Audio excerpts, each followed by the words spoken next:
Well, hello everybody and welcome to the 353rd edition of the Boxing Asylum Nuthouse podcast. I'm your host Steve Wellings, and joining me on the call we have Andy Patterson and Ozzy Smith. Welcome to you guys, welcome to everybody listening in the chat, and thanks for listening. We are with you every Sunday evening on Mixler Live, Mondays on YouTube, Soundcloud and iTunes. Lots to get going from the weekend. We were just looking ahead at the schedule there off the air. A lot of fights on next week, a few Wednesdays, Thursdays, Fridays, Saturdays, even a Monday. It's all going on. We'll get to Teofimo Lopez, Michael Conlon soon, golden contracts, all the other good stuff shortly. Let's kick off with Terence Crawford first of all, though. I said last week that I thought Crawford would get rid of this guy in about 5 or 6 rounds. I wasn't expecting Kavaliauskas to put up the type of fight that he did. He was tight and compact early on, hands held nice and high, trying to respond whenever Crawford threw. This shouldn't have been a surprise, Andy, because Kavaliauskas has fought twice in the Olympics, so he was no mug, but I just thought that Crawford's spiteful nature would kick in some point, which it did. And Crawford, he can be hit alright, and he could have boxed his way home last night, but I reckon he fancied a tear-up just for the crack. Yeah, possibly. I mean, I think some people are going over the top, actually, over the score, but how the kind of fight kind of played out. I mean, some people went kind of doolally after Usyk's last performance, Lomachenko and type of things like that. I just think people have come to that realisation, or just, you know, they expect big things for the big top fighters, like the pound for pound guys. You know, they don't expect them to be getting hurt with right hands and stuff. And I know we were probably slightly dismissive. Well, I know I was a Kavaliauskas and stuff. I did call it a kind of takeover fight for Crawford. I want to see him be better. But clearly Kavaliauskas took it absolutely seriously. He was in fantastic shape. For the first 3-4 rounds and stuff, he was causing Crawford all sorts of problems, especially with the right hand. I would disagree with Crawford somewhat, saying, as he said, he wasn't. Well, I suppose he would know better because he's the one that took the shot. But I thought he was hurting that third round, and it should have been maybe a knockdown as well, because he looked like he tried to hold, and his own weight momentum kind of took him forward. So to me, that was a knockdown. But he got away with one there. But you're absolutely right. When it comes to dogging it out, you know, nobody's better than bringing the big dog than Terence Crawford, because he is a bad man. I've said it before. You know, I think maybe Ward would call it right enough. He wanted to go into an absolute war fest, and that's what he's done. And then, you know, when he started getting the range down and stuff, he just started banging away. And I loved the wee uppercut. I think it was either for the second or for the last knockdown. That wee shift momentum, just that wee kind of half-inch move, and they just popped the right uppercut. It was a fantastic shot, fantastic ending and stuff. But I think somebody need to kind of calm down a wee bit, actually, about, you know, how poor Crawford was, I suppose, to a point, because we've seen him against Gamboa, for example. You know, that was a great fight, and Gamboa gave as good as he got in that fight as well. So I just think, you know, possibly that Crawford, you know, to me he sounds like a frustrated fighter. I was talking to Andre Ward about, you know, potential fights not happening and stuff. You know, he's wanting the big fights. And he's went in there maybe a slightly lack of disrespect and stuff, and just says, I am the man, and you're going to yield to me at some point, and that's what he's done. So, you know, to me, it was a good performance by Crawford, but, you know, to me, also at the same time, he didn't switch as much as well. As I think if he maybe switched to orthodox and that, as well as he might have picked up as many right hands as to what he was doing. He could have blocked it with the left hand. I did notice both fighters were trying to kind of, you know, try and get their fight there, so they get their foot on the outside, especially when Crawford was standing the southpaw stance and stuff. But, you know, definitely the far better, you know, fluid movement was from Crawford, and he made the big adjustments when he needed it. And fight went 3 rounds longer, which you and I thought, Steve, but in the end he got the job done. But as I say, I'll disagree with him to the point as he was, to me, it looked like he was hurt in that third round without question. Yeah, Madison Square Garden looked like it was rocking. We're hopefully going to get somebody on later who was there live in attendance around 8:30 or so. Just quickly looking down the undercard, wins for Josie Vargas, Edgar Berlanga, Julian Rodriguez. George Kambosos Jr., I've interviewed him in the past, nice guy, got a good win over Mickey Bay. A bit of a split decision win, though it was.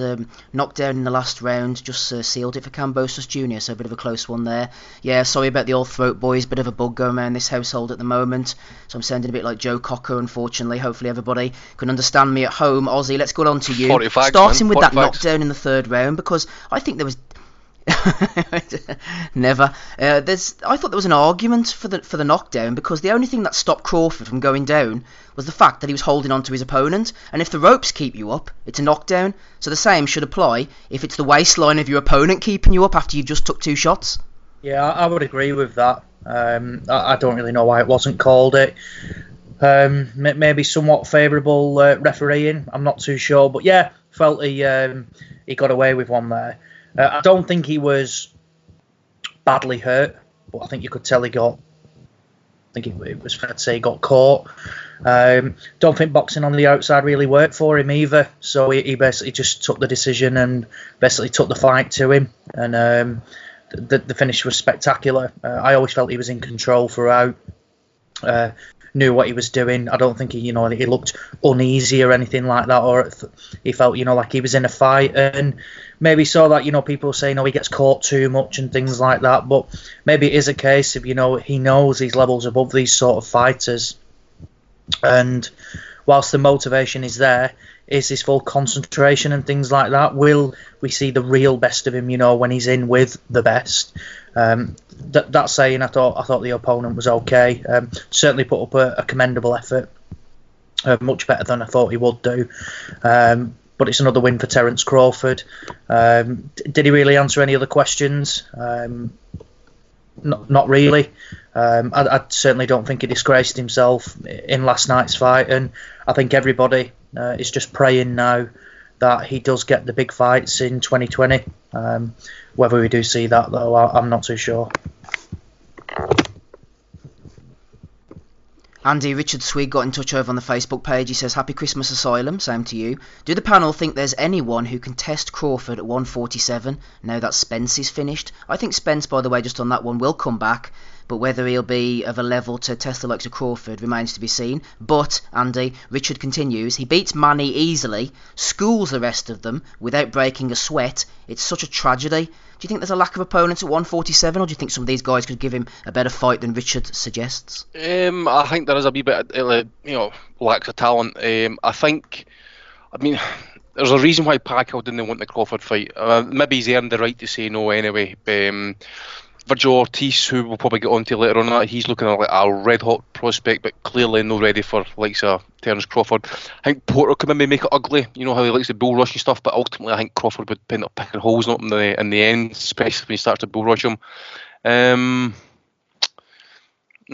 He's already beat Khan, I suppose, in that as well. We've seen Best Putin fighting the other week there, and I agree with you. I have no idea where Spence is at this point. Who knows what kind of version he's going to turn back into the ring. Crawford's also even kiboshed any ideas moving up to 154, so I don't know, mate. I really don't know. Unless would Morris Hooker give him a challenge? Doubt it. Ugas, the two Garcias, nah. You're then talking about business across the street and stuff, and then you start going down to your European level fighters like say Sebastian Formel for Germany and that. So there's nobody there. I don't think. As I say, I think maybe Pacquiao might give him something to think about, and maybe Porter might give him issues for a few rounds so he starts kind of figuring it out and gets nasty with him and stuff. But I don't know, maybe what about Josh Taylor coming up for 140?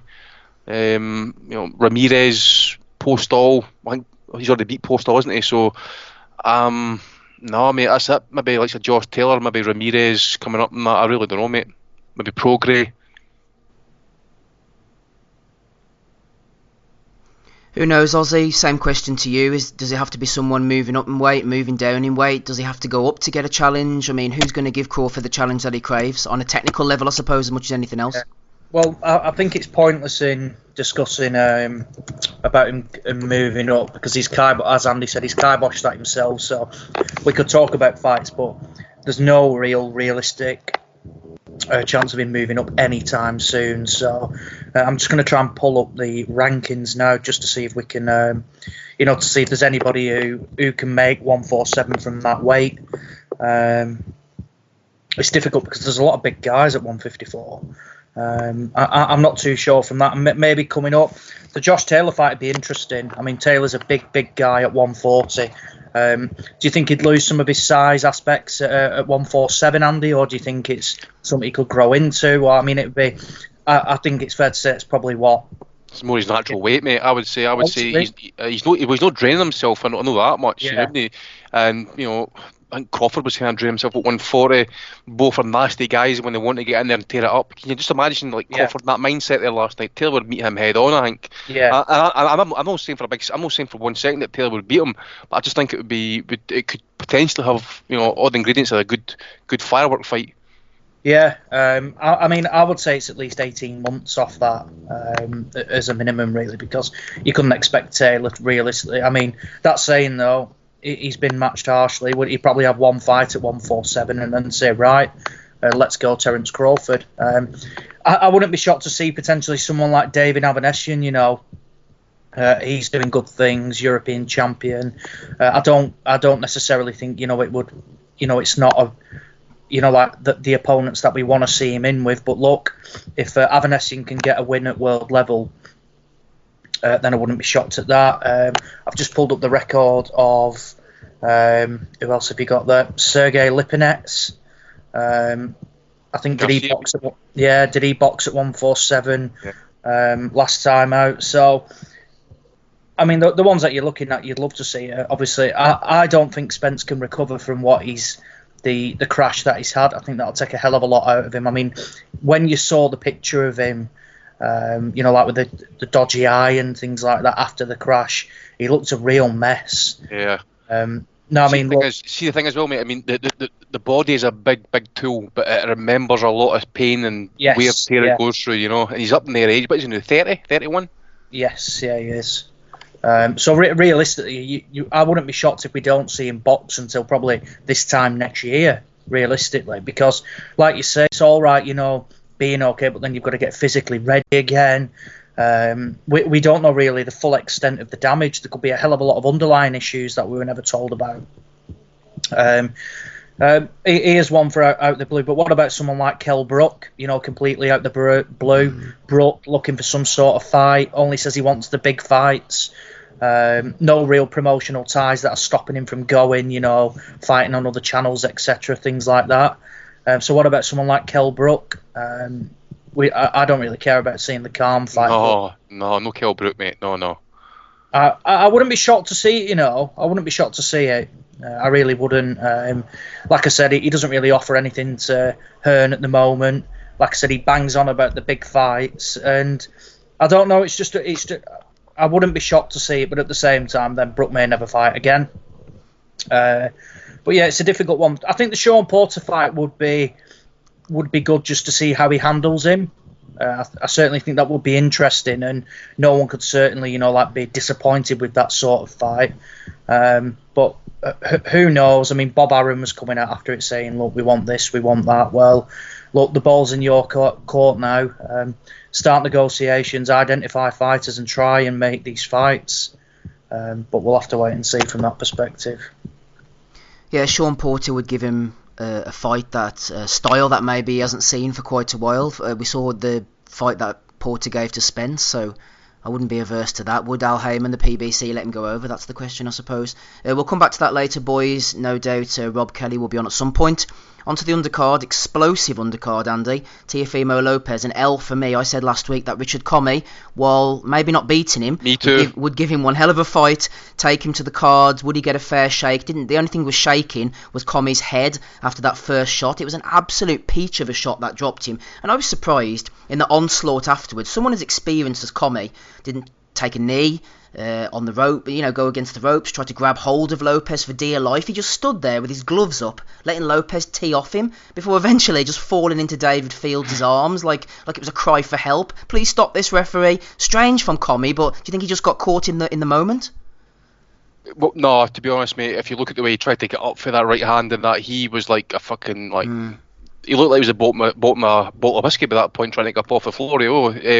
Plus, the left hook he took a few seconds beforehand was a pretty brutal shot, and then the right hand just kind of devastated it all. I mean, what can you say? I mean, he's arrived. Simple as he's basically come in and proven himself against a tough veteran.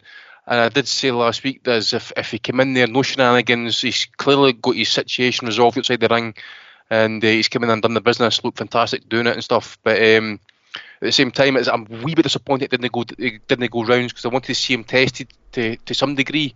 But it doesn't matter now. He's went in there, done what he had to do, done it emphatically, and it's a signature win at this point. It really is. Just hope now. I mean, okay, you can understand, but as 16-0 or whatever it is, 17-0. title holder. You could knowing Bob Arum, over the years now, you just know he could easily put him on a different road, different path and that. But Bob Father telling him after the fight and that in his ear, you can see him lip reading it, you can see it. He's saying, "Listen, do not fuck this up." So you just wonder if there is still some sort of kind of issues with discipline outside the ring and stuff like that. Was he living the lifestyle, maybe a bit too much? Who knows?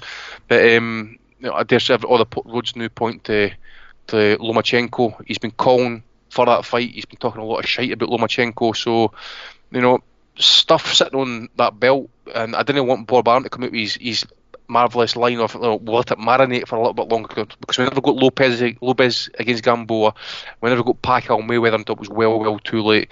So get these two guys in the ring. Lomachenko's still somewhat close to his prime.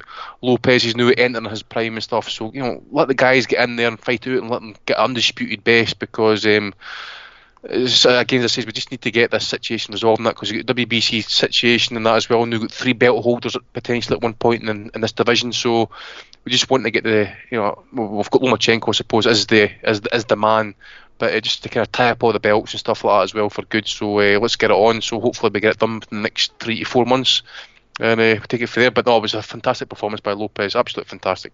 Certainly was. MB in the chat says, I was so shocked Commey got dropped. A couple of things that struck me, Ozzy. Lopez has going for him. He's only young, 21 or 22. If he can get things outside of the ring ironed out, which he seemed to. His dad was in the corner, his wife was in the corner. It all seemed pretty harmonious. Bob Arum seemed pretty happy as well. I noticed what Andy was saying there. But also, he's a character, isn't he? People like him. He does the flip at the end. He does the theatrics, all those type of things. People are going to know him. They're going to get to know his personality. He's going to start appearing on TV shows and that. So he's definitely a kid going in the right direction. And that knockout was of a teak tough, I know it's a stereotype, a teak tough guy to take the IBF title. So he's a world champion now. It really is his oyster at the moment, Lopez. He used to come do with these celebrations like before he does an ankle or a knee ligament or something like that. For fuck's sake. Oh, you could say that about Naz though, when he vaulted the ropes, couldn't it happen and things like that. If that was to happen, it'd be bloody unfortunate. But no, like you say, he's a likeable character. He's got a likeable style, and he put in the performance of the weekend and arguably one of the year. A lot of people, including myself, felt Commey would certainly pose problems. No mug. You could argue Commey could have been undefeated going into this, to razor thin decisions that he got beat on, and he absolutely destroyed him. It was a peach of a shot, and he just didn't let Commey recover. No one's done that to Commey before, and we're not talking, like Commey is these, like one of these just random tough Ghanaians that comes and can take all the shots. He's a decent fighter, and Lopez absolutely destroyed him. It was a tremendous performance, and I think Arum knows what sort of a talent. Basically what he's got on his hands, and he's saying, look, do not fuck this up, because literally he can be one of the best. He's been very vocal about wanting to fight Lomachenko, so let's see if that happens. A loss for either fight would certainly not tarnish a career or anything like that, and I think that's the fight we want to see. I was certainly curious that if he came through like a bit of a tough contest with Commey, that it could be like maybe Lomachenko would just be a bit too soon for him, but now when you're destroying top world level opponents like that, then realistically the next fight for you is to fight the man. So fingers crossed that can be made. But yeah, a brilliant performance from Teofimo Lopez. Something that I didn't think he would do to that calibre of opponent this early in his career, but he proved everybody wrong. A hell of a lot of people wrong, and as I say, put in one of the performances not just of the weekend but of the year. Looking across at the WBC then briefly, Ozzy, it is getting a bit like the WBA over there. Lomachenko has this franchise title, which means he can pretty much move up and down and do what he wants. Devin Haney had the WBC belt FedEx to him. He was email champion. There's talk of him defending against Javier Fortuna. There's also talk about Haney possibly moving up in weight, which would leave Luke Campbell. There's whispers about him jumping into fight for a vacant title against Javier Fortuna. What do you think of all that situation? He's champion recess now. I thought Haney was injured. Yes, he's champion recess. Yeah. Right. So the vacant belt's up. Yeah, sorry, go on, Andy. Go on. No, I only go back. I guess the vacant belt, but I forget. Is it Jesse Vargas? No, not Jesse Vargas. Who the fuck was it? Fortuna. For that belt, yeah, but I forget who against. But Haney's out for 6 months now, so to be honest, it's an absolute joke. I mean, 6 months is fuck all, really, in terms of look, fighters fight twice a year, and yeah, it's just watering it down now. I mean, Haney, as you say, got it FedExed, and now Fortuna's fighting for a for the. I assume the full version, and then Inter. When Haney is fit, will then come back and fight the winner of Fortuna. I forget who his opponent is against, but I looked at it and I didn't think it was it wasn't great or anything like that. So yeah, it's a bit of a mess, to be honest. Luke Campbell. It's a real mess. No, it's not Luke Campbell. It's definitely not Luke Campbell. It's been ordered. Is it? Yeah, I heard Campbell as well. Right. Well, that could be Campbell's chance potentially. Look at that though. It's an absolute piss take. That Campbell not boxed since he got beat, and is now in with another chance of fighting for another world title. Haney's having shoulder surgery, Ozzy. I read somewhere that he might be moving up in weight even after the shoulder surgery, but that could be completely wrong. I don't know. Well, look, there's no smoke without fire, so there's every chance that could be happening. I'm always pissed that, by the way. They did everything to get that kind of title shot, right? And now he's talking about moving up in weight now. Fucking hell. Yeah, exactly. Two-weight world champion without even fighting for the belt. Oh, yeah, exactly. The fucking brother syndrome, eh?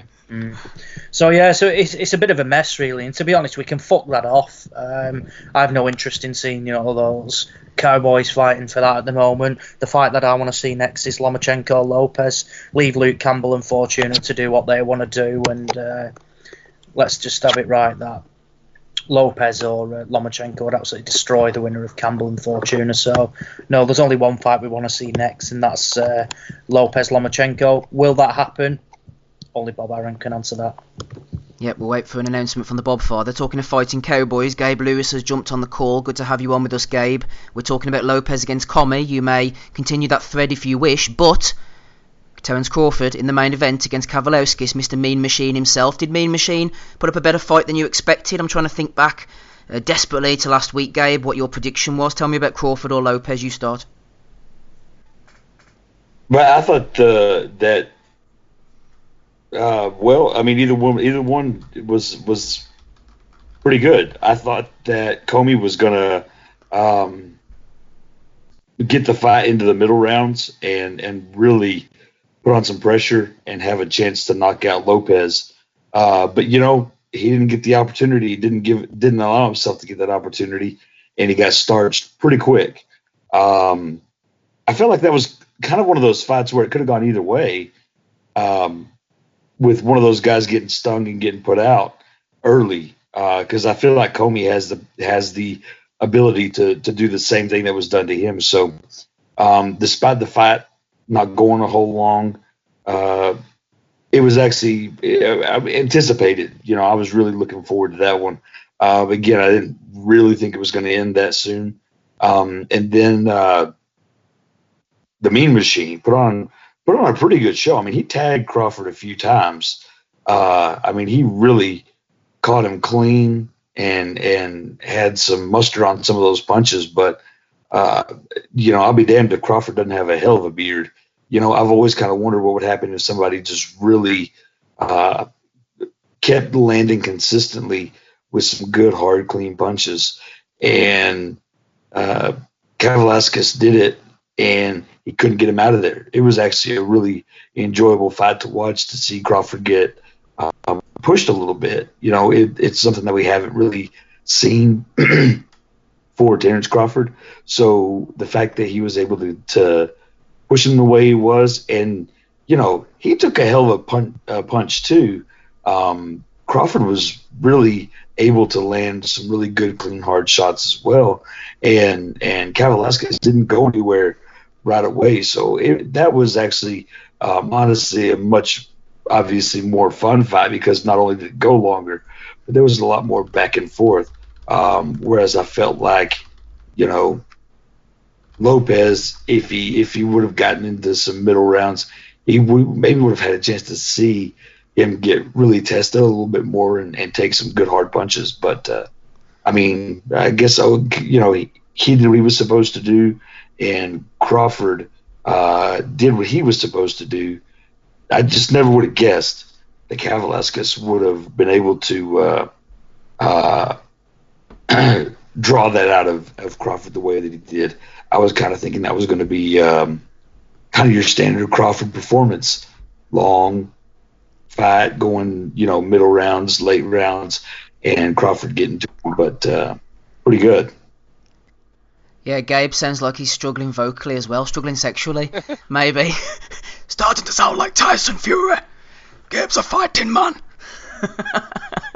So it's that time of year. The little shit sneeze all over you, Gabe. Did we really have Tyson on the show? The impersonation there. That was top notch. Was that you, Stevie? That was me. Good work. Last week I don't know if I got my predictions in because I might have been choking to death from Dave, but if you keep that up, it's going to get me going again, and so I may not be able to finish the show. Good man. Right, so well, I finish it now. Let's hope if we can get to 9 o'clock tonight, boys, we shall be doing well. I will ring up our first and only guest of the evening right now. As I do so, Ozzy, going on to the undercard. I hope to God you've seen this fight. Michael Conlon getting his revenge, twice beaten in the amateurs by Russia's Vladimir Nikitin. He boxed to a 10-round decision over Nikitin. You can tell us about the narrative, the storylines if you wish, but more about the fight, Ozzy. First of all, you saw it, I take it? I saw bits of it, so I don't know if Andy saw it because he may be more equipped. The bits I saw, Conlon looked like he boxed pretty well, to be honest. Better than I thought he was. I thought Nikitin was... I thought, if anything, it was probably a bit early for him. Look, I know, you can bang on about amateur experience, but Conlon's had 12 fights. He's had 3. Probably still got a bit of that, not amateur style. And I just felt, it was relatively straightforward for Conlon, to be honest. They were always going to make the fight because of what happened at the Olympics. It should have happened earlier on. Basically earlier this year. It didn't because of an injury. It's happened now. Conlon can put it to bed. But I can't give a real breakdown because I didn't see... the bits I saw, Conlon looked really good. And as I say, Nikitin, I think I would like to see him, in 5 to 8 fights time when he's grown into the pros and see how he, could, potentially put up a fight then. Thanks for leading us in there, Ozzy. One man who will know all about the fight better than us. He was there last night in New York, was friend of the pod, Joe Kennedy. How you doing, Joe? How's it going, Steve? Not too bad at all. We're just talking about Conlon Nikitin. He got revenge then. Tell us from your vantage point what you saw, how it went down. Yeah, I thought it was a very entertaining fight. I've seen Conlon a few times here in New York. I thought that was his best performance. Certainly most entertaining. Nikitin was a live dog. I thought Conlon showed his really good footwork and good sense of distance. But he got caught a few times, got put into the corner against the ropes, and he looked a bit uncomfortable. Spun out most times, but still caused him some issues that I don't think any of his other opponents caused him. But yeah, I thought it was a great fight. Enjoyed it. Yeah, I thought Conlon boxed well. As MB says in the chat there, he kept his discipline apart from the 9th round when he started to trade. The cuts, Jamie always cut quite bad. Michael cut as well. Do you think the cuts and possibly a lack of punching power could be a bit of a hindrance going forward if we are being hypercritical? Yeah, I think the punching power more than that else, I think against a really top quality pressure opponent like a Warrington or even a Kanzu, I think would cause him issues because he doesn't have that deterrent power, to punish people for coming in. Nikitin just came straight at him the entire fight. I think someone with a bit more nous, someone with a bit more high pressure would probably cause him a lot more issues. You're obviously a veteran of the Garden. Rate the noise level on the atmosphere. Was it one of the better ones? Yeah, it was. Yeah, it was in the main hall, so it wasn't fully packed out or anything like that. But it was a great atmosphere. There was a lot of Irish, a lot of Brooklyn as well, representing Teofimo Lopez. So when that knockout happened, the place erupted, Absolutely. And what about Conlon moving forward? Bob Aram says back to Belfast, possibly May, August for the Failer as well. But it's going to have to be world titles 2020. Yeah, definitely. He's number 1 with the WBO now, so I think that's Stevenson's belt. I like that fight for Conlon. I think they're kind of two similar styles. I think a top class opponent like Stevenson might bring out the best in Conlon as well. I'd like that fight from him. I hope that happens next year. Yeah, I'd love to see it as well. Few people think Bob might steer them in separate directions. Just moving up the card then towards the main event. No doubt who the performance of the evening was. It was Teofimo Lopez smashing Richard Commey in the second round. I certainly did not see that coming. No, I had Commey myself. Oh, it was a sensational knockout, really was. I thought he looked good before that as well. He was popping out the left hand. He ate one of the right hands from Commey as well, which I was worried about. I thought Commey's big right hand was going to be a big factor in the fight, but he ate it and then returned fire, and the knockout was absolutely brutal. It was sensational. When he took that knockdown, it was amazing. He's not just a one-dimensional puncher. I thought he showed good ring intelligence. As the Americans say, in the first round, he downloaded the information, saw where Commey was moving, what he was throwing, and he put his game plan into perfect execution really early on, but I thought he showed a good boxing brain. Yeah, definitely. He even tried he had a couple of shoulder rolls. He returned it with the right hand, and although I wouldn't be suggesting he does that against Lomachenko or anything like that, he definitely showed. It was like the rival of the superstar last night. That's what I felt. And what about the people around you on Lopez? Were they sort of in awe of it? Did people expect this? Was there a bit, obviously a buzz when he was doing the flip at the end? Yeah, it was a big Brooklyn crowd there. So yeah, the place erupted when he won and when the knockdown came. I think if they do Lomachenko versus Lopez, it'll be in the Garden again. It'll be a huge crowd because at the Lomachenko fights I've been at, there's been a huge Ukrainian crowd as well. So it'd probably be a spicy enough affair with the Ukrainians and Honduras, the Garden, Yeah, you've seen Lomachenko in the flesh a couple of times, obviously. What's it like when he comes into town? What's it like watching him up close and personal? He's amazing to watch. Just poetry in motion. His footwork, the angles that he gets off. Well, Crawford was great as well last night. He was a different package, but certainly when you're watching Lomachenko, you're looking at something special. Final couple, Joe, and we do thank you for your time. We know you are busy. Terence Crawford in the main event up against Mean Machine. Kowalewski's fairly gave it a good go. Oh, he did. He carried the fight. He had a good job. He was good. The right hand seemed to connect the first few rounds. He had Crawford hurt in the second. He had him down in the third. But Crawford just dug his heels and decided to make a fight of it and showed how much dog he's got. He was brilliant. I was really impressed with how he got him out there. I think really, really good fighters or great fighters might have really struggled with Kowalewskis last night, but the way he the way he took him out of there was just so impressive and really, really entertaining fight to watch. Super talented, 32 years of age, well and truly in his prime. The time is now for Bob Arum to put his hand in his pocket and really make the big fights for Terence. Yeah, Sean Porter I think would be a great fight. I know the two of them are mates, so I think they're a little bit reluctant to make it, but just make the fight and have it. I think you saw enough of Kowalewskis having success against Crawford that you think with Porter's rushing, kind of messy style, he might struggle as well, I think that'd be a great fight. Like Porter's a hell of a fighter as well. He's a real dog in the fight as well, so you saw that side of Crawford last night, and I think the Porter fight's the next one to make. I'd like to see Kowalewskis again as well. I'd like to see him against the winner, Kelly and Avanesian, if that happens. Great shout. I think he's definitely earned his opportunity. Just finally as well then, obviously the last week, week before, I'm losing track now, last week Anthony Joshua gained his revenge over Andy Ruiz. I don't know if you were at the scene of the crime the first time, but AJ certainly got the belts back in emphatic fashion in the second one. He did, yeah, he pissed it early. Got a strange sense of deja vu when you watched the second fight. That it was almost like that's what should have happened the first time around. It seemed obvious. I actually had Andy Ruiz to win the second fight as well, but I think even if AJ does that performance though against Wilder or Fury, he's gone. So I think he still needs to add more wrinkles to his game. I'd be surprised if he I think the pull-out fight will be next, but I'd be surprised if he jumps in with Wilder or Fury anytime soon. A quick prediction on that one, Wilder Fury rematch? Wilder knockout. I agree. Joe, always a pleasure having you on. Thanks for giving up your time. We'll speak to you again soon. Cheers, Steve. Appreciate it. Talk to you, mate. Bye-bye now.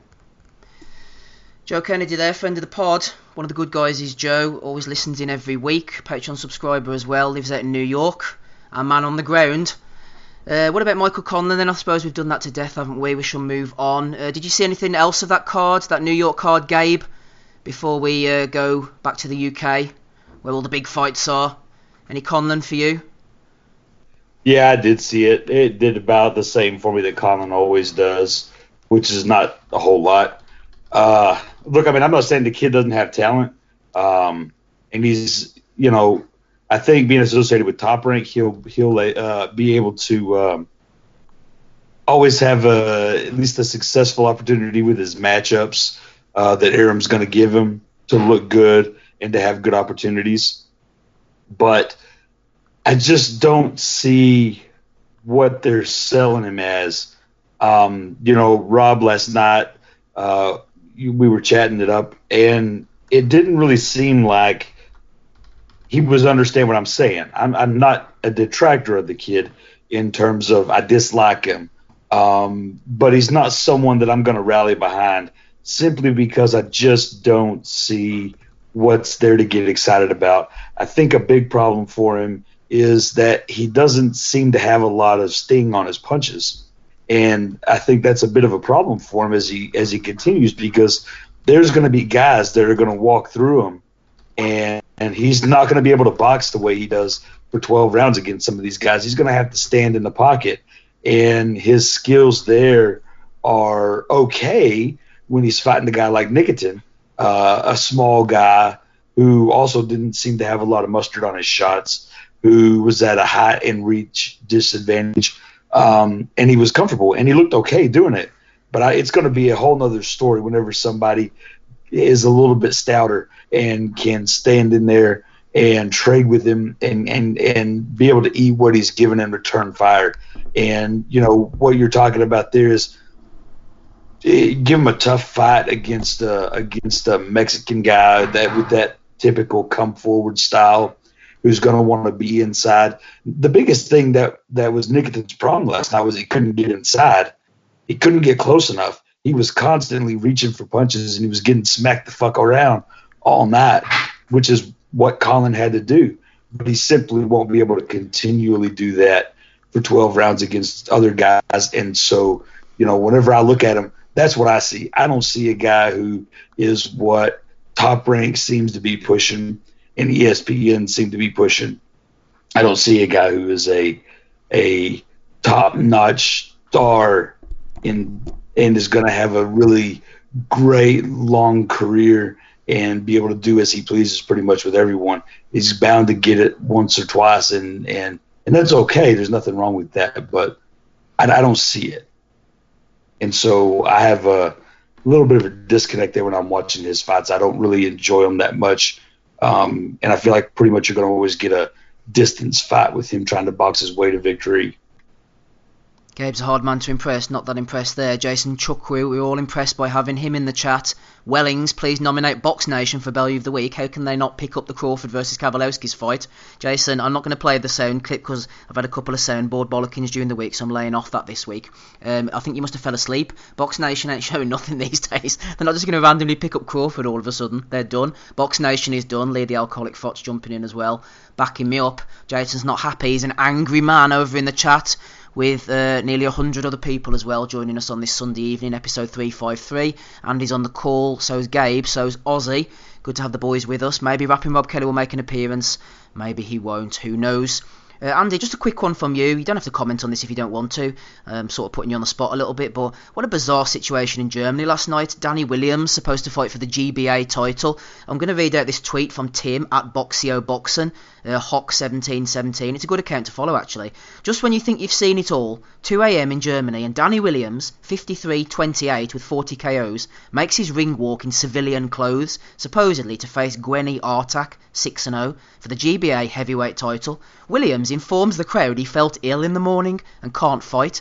So, Danny Williams, 46 years of age, taking too many punches to the head, 70-odd fights, doesn't fight and appears in the ring with a microphone and tells everybody he's ill and he's sorry he can't fight. This is just another chapter in the bizarre career of Danny Williams, which I will add, Andy. I remember, back when he was fighting for the British title, his wife imploring him to give up the game before he took too many shots, and this is him some, 50-odd fights later? Yeah, I remember speaking to Don Charles. We had him on the podcast and stuff, and I'd broke the news to him that he had that Williams was fighting somewhere in Germany, or it might be in Lithuania or whatever, and he says, I need to speak to him because he needs to stop fighting. And here he is. That was like 5 years ago. I told Don Charles that. And as you say, he's on the road everywhere: Slovenia, Slovakia, fucking Russia. He's all over the place. Just anywhere to rock up. And I don't know. It can't be for love of the sport. It can't be. Surely, Christ, man. But it's got to be costing him money to be fighting these days. To go to these countries, get put up in hotels and that. Just to come cheap. So he's really either desperate for money, or he's got nothing else better to do with his time. As I said, it can't be at this age that you still want to be fighting. It can't be that. Someone needs to, as you say, if his wife's been at him and he's still not doing it and that, then it sounds bad, man. But it's gonna have to take something happening to him in the ring to finally call it quits. By the sounds of it, that sounds bad, but that seems to be the way it's going. Well, that's the way it's going to end up. Jason says Danny Williams should have stopped after Derek Chisora. Guys are talking about him retiring in 2007 after he beat Scott Gamma. That's the type of timeline, fellas, that I'm remembering. On the broadcast, they said his wife doesn't want him to go on for too much longer. She'd probably think he's took too many punches. That was 2007. That's nearly 13 years ago. And he's still going. I don't even know if he's even married anymore. He took a course in bodyguarding, I think it was. So he had things set up for his life after the ring. But he obviously just thinks, well, I'm going in 6-rounders, paying me a couple of grand. Might as well just earn my money that way. But yeah, he entered prize fighter and lost to the Fridge, Carl the Fridge Baker. Maybe get Mark Krentz out of retirement. Maybe Mickey Steeds, he could fight those guys again. I feel bad for him, but it is sad. Maybe Keith Long. A few heavyweights from the past there, Aussie. Heavyweights of the future. Could have been in action on Friday night in Planet Ice. Is that what you call it? Sounds fun there. I was maybe a little bit harsh on this show, Ultimate Boxer. I watched the first fight, Jay McFarlane against Mark Bennett, and I honestly thought it was white collar standard. I thought it was pathetic. But as you rightly say, it was an opportunity for a few guys to get in there and show what they're made of. Heard big things of John Palata. I know Terry over on his podcast had been bigging him up, so I was waiting to see what he had to offer. As it turns out, not much. Lost to 2-0 Danny Whittaker, who boxed very well. Nick Webb won a split decision in a rematch over Chris Healy. The boys then eventually went on into the final, where Nick Webb beat... Was it Whittaker he beat, or was it Mark Bennett in the final? Anyway, Nick Webb won the tournament. Yeah, he beat Bennett in the final. I saw it got some stick. But look, I think Webb picked up about 40 grand for this as the winning prize. It's an opportunity for the lower level fighters to get some exposure and an opportunity.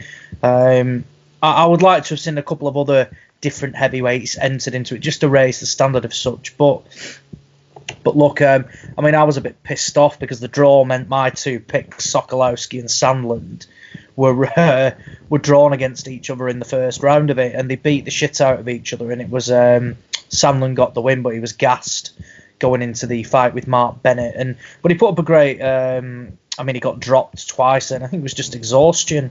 Webb, we saw him. He got knocked out off Dave Allen, and we saw him get beaten up off Sokolowski as well. But he's bounced back. A great payday, by the way. There's some fighters that won't earn that at all, and he's just got that, for essentially three rounders. So I think one of which didn't go the distance as well. So all in all, a quite successful night from his perspective. I saw Dave Allen calling him out, saying that they should do the rematch. I actually think Webb wouldn't be a bad fight for Nathan Gorman, who'll be making his return to the ring early next year, perhaps for the English title or something like that. I don't think that's necessarily a bad fight. Gorman will probably win, but Webb, he's got a bit about him now. I never understood the hype behind Jonathan Palata. Never really rated him. Saw him a couple of times and thought he looked pretty average, to be honest. And 3-rounders aren't for everybody, but look, if you're getting hyped up and spoken about the way you are, you should be disposing of people like Danny Whittaker, who was pulled in at short notice. I think he replaced Sean Turner, Irish Sean Turner. I don't know why he pulled out. Big sexy. He would have been a good addition to that, actually. But no, all in all, it was okay. Like I said, it's not going to put you thousands of people on seats, but it looked quite busy. I think it was in, where was it? Was it in Altrincham? Yeah, so an hour away from where I am. But yeah, it looked relatively busy, and it is what it is. It was a lower level opportunity for a lot of the heavyweights that traditionally go on the road or build up somewhat padded records and then come unstuck when they do go in with a more than live dog. Yeah, Planet Ice sounds like one of those places where you go to do bowling and Quasar and there's a Wimpy inside and stuff, doesn't it? So Yeah, I think you're not far off something that is like that. It's a bit of a, what's it called? Yeah, like you say, like a big bowling alley type of thing as well. Yeah, maybe we'll do a live pod from Planet Ice in the future. If they sponsor us, who knows? Many things are possible. Rapping Rob Kelly's en route, everybody. He's put a message in the chat. He's about to join us, so look forward to that. Gabe, before Rob comes on the call, question for you from Ben Thorns. Tyson Fury has obviously ditched Ben Davison. He has a new trainer. Ben Thorns thought that the trainer was going to be Dominic Ingle. He says Fury to Ingle, is it a good idea? But we now believe it's going to be Sugar Hill, Gabe. Kronk product, Manny Stewart protege. So to reframe Ben Thorns' question, Fury to Sugar Hill, good idea? Man, I was completely blindsided by that news. I had really no idea that was going to happen. To be honest with you, I don't know why he would switch, and I don't know that going with Sugar Hill is going to be the best option. I mean, I don't know what he's trying to accomplish with that particular move. He's never really been a guy who's going to be super powerful and knocking guys out and bringing along the classic Kronk style, I feel like. And I just don't see him fighting that way. And maybe I'm wrong, though. And I've been wrong before. If you ask my wife, it's fucking every day. But it's just one of those moves that kind of it's puzzling because I don't know what he's going to do because what he's done previously has worked very well for him. So maybe the change in trainer is for a game plan change, and it's going to be to maybe, I guess, promote him to do something a little bit different. And that's all that I can think of. I mean, obviously that's the case because he's going with someone new, but it just kind of baffles me that he's going to try to switch things up after, he's gone on a spell of doing what he does, and it's worked. So it's kind of difficult for me to envision the whole thought process of move. But I mean, I guess if you're going to train with somebody new, why not someone who's been working with one of the greatest trainers of all time, Manny Stewart? Robbie will come on later, and I know Rob's was a big fan of Emmanuel Stewart and those guys that came out of the Kronk gym. And I mean, it's legendary. Most of the people listening to this show are very familiar with the Kronk gym and the legacy of the Kronk gym. So, to me, necessarily to say it's a bad idea, I guess I won't. I don't think I should, because Lord knows that I wish I had half the knowledge that anyone who'd been around Emmanuel Stewart had. I really feel like it's just a big puzzle to me. But, fair play. If he needs to do something different, wants to go a different route, if that's what he does and he can pull it off, more power to him. I just think over history, it hasn't really boded well for guys to switch trainers very often. You talk about De La Hoya had quite a few trainers. Nazim. I don't even want to go on the list of them. I mean, just so many people fighters have had a lot of trainers. It just doesn't seem to go well. Just kind of puzzled to me. I'm not really sure. Hopefully it works out from the way he wants to, though. I heard Ben Davison failed to pick up that chick's phone number for the bar last night. That's why he got canned. Andy coming in brutal. Yeah, good luck to Tyson and Sugar Hill. These things happen, don't they? Big fan of the Kronk myself. Spoke to a few of the boys. Andy Lee, many occasions. Joey Gamache, always very engaging. And Emmanuel Stewart, spoke to him on 2 or 3 occasions back when he used to come over to Limerick for the Andy Lee fight. It is a special place, and that type of knowledge can't be underestimated. So if they're passing on down that to Fury, fine-tuning what he already has, I think it could be an interesting move. It'll be a good move. At least it's not Jonathan Banks in the corner anyway. A question for you, Andy, before we get to Ozzy on the golden contract, coming in from LF Doom over on patreon.com/Boxing Asylum. He's getting stuck into Eddie. That's something we can get on board with.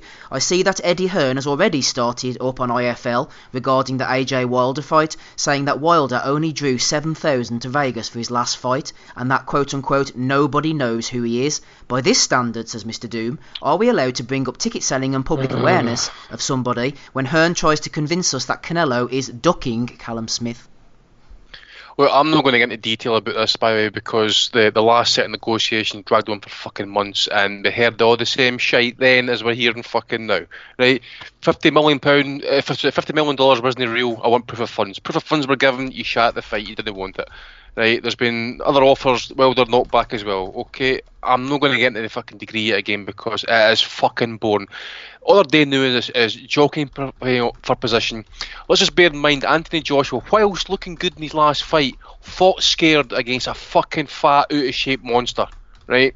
And he was still scared. He was still scared to overcommit, right? And so let's just cut the fucking bullshit. This is them basically looking for fucking other avenues, right, to fucking delay the fight even further, to let Wilder slip that little bit further, right? Now, I don't care what age it is when it's going to happen. At this point, I don't really give a shit if it happens or no, because the heavyweight division is shit, right? But we need one of these fights to happen just purely for legacy's sake, right? But don't give us this pish about ticket sales and who does this amount of seats and who draws this amount of numbers and who's got the best network and all that sort of shite. End of the fucking day is this: the fans have called for the fight, make it. Right, because it almost got kiboshed the fucking first time. Right, you're going to willingly make it happen a second time because Wilder could easily lose to Fury. Pulev's isn't exactly a gimme fight for Joshua unless he fucking punches right through him. Peter Fury's talking about that and stuff because just make the fucking fight, Eddie. Right, stop being a fucking prick. Just make the fucking fight. Right, there's plenty of money to go around. Everybody will get paid. All the Sky people get to go on their fucking jollies because they all went there to Saudi Arabia. 140 of them. 140 Sky employees went to Saudi Arabia there, right? So they're all going to get to go, right? It's all about where the fight happens and what the split is and stuff like that. 50-50, and then you can argue about where the fucking fight happens. Because, as I say, there's plenty of money to go around. The American casinos will pay for it. No fucking problem. So get it fucking made and quit with the fucking bullshit, right? Because we've heard it all before, right? It got so bad the last time, Eddie, that you decided that you had to send in Daddy to go and speak to fucking Shelley Finkel, right? That's how fucking bad situations go, to the point is that they would refuse to return your phone calls because you were acting the fucking prick. Make the fight. Make the fight, Andy Patterson. Gives a shout out here on Sunday evening. Make the fight, Eddie.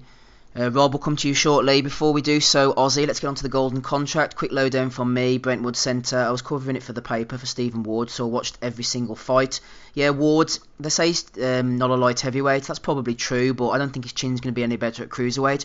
Real nice fella, but I just don't think it's there for him. Got knocked out in the first round by Ricard Bolotniks, who, he'd caused an upset before, as Macklin said, or was it Darren Barker? He was a live dog anyway. Andre Sterling, quite rough and ready. That's got me angry now, by the way. What'd you say? That question's got me fucking angry now. Because just think back to the fucking bullshit the first time. Remember he tried to get Wilder to sign a contract before he fought Fury, and he set the December 1st deadline. Who does that? People who try to maintain control and didn't want the fucking fight. Right? Now you're fucking looking to make this bullshit nonsense again because Fury Wilder seem to be getting on for a second time. So what does Eddie do? We'll just fucking create fucking chaos in the background. He doesn't want the fight, and all his fucking lackeys will fucking fall into line and start trolling over cunt on Twitter with all their fucking bullshit, man. Just get the fucking fight made, and less, So it says, how fucking simple was it? Remember when Canelo got made? He came right out of the fucking blue. It was a nice fucking wee surprise, actually. A fight got made with no fucking bullshit in the fucking background. They went away and got it done and dusted, signed and delivered. And I'm sure they did the same with the Fury Wilder first fight.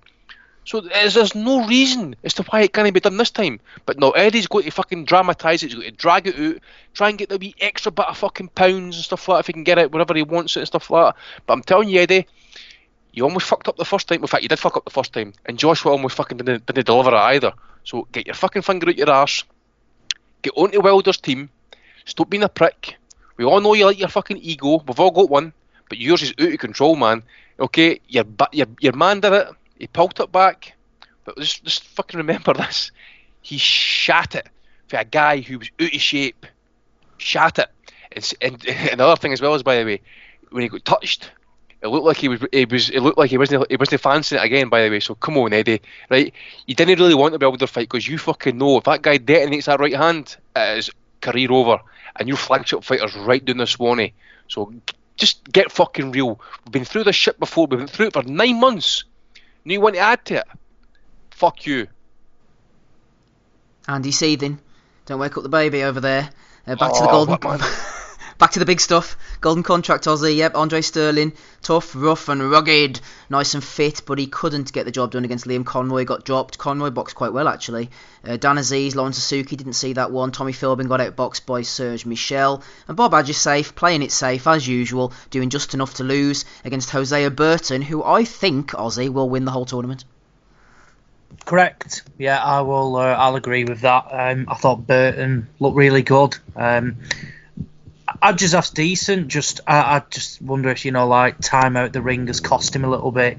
I mean, he was always up against it after getting dropped within 6 seconds or something like that. He was always playing catch up and never really caused Burton any problems. Stevie Ward, and makes himself look foolish. Really, he picked him and his team picked Bolotniks and he got absolutely levelled in a round, destroyed. But it didn't look great. But can you really see him doing anything at cruiserweight either, Steve?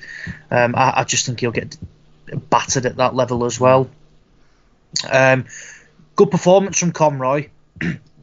Really good. Obviously, his last major fight, he was destroyed off Joshua Buatsi. No shame in that whatsoever. But as you say, it can play on your mind. But he came out, looked completely relaxed, and put in an excellent performance against Andre Sterling. And that Serge Michel, I've not seen him before, but I've seen Tommy Philbin a few times. Never felt he should be operating at 175, and he's too small. Again, he should be going down to 168. Michel was an half decent price actually. Ballsed up on that, didn't get any cash on it. And sadly, the Aziz Asuki fight wasn't shown. That was pre-tournament, so we didn't get to see that. So I haven't got a clue how that panned out whatsoever. But no, it's another one of these tournaments. The by no means the best 175 fighters in the world, by no means the worst, but it certainly gives these fighters a chance to get regular dates in the diary, opportunities to get wins, and more to the point, there's an opportunity with a major promoter at the end of it. So I'm all for things like this if it makes, if it gets these people opportunities. And I will agree with you, Steve. I think Hosea Burton's the man to beat in this tournament now. Yep, big fan of the golden contract, me. Also, big fan of rapping Rob Kelly, who in turn is a big fan of Terence Crawford, knocking out Mr. Kavalowski's Mean Machine on Saturday night. Rob, tell us about Crawford first of all.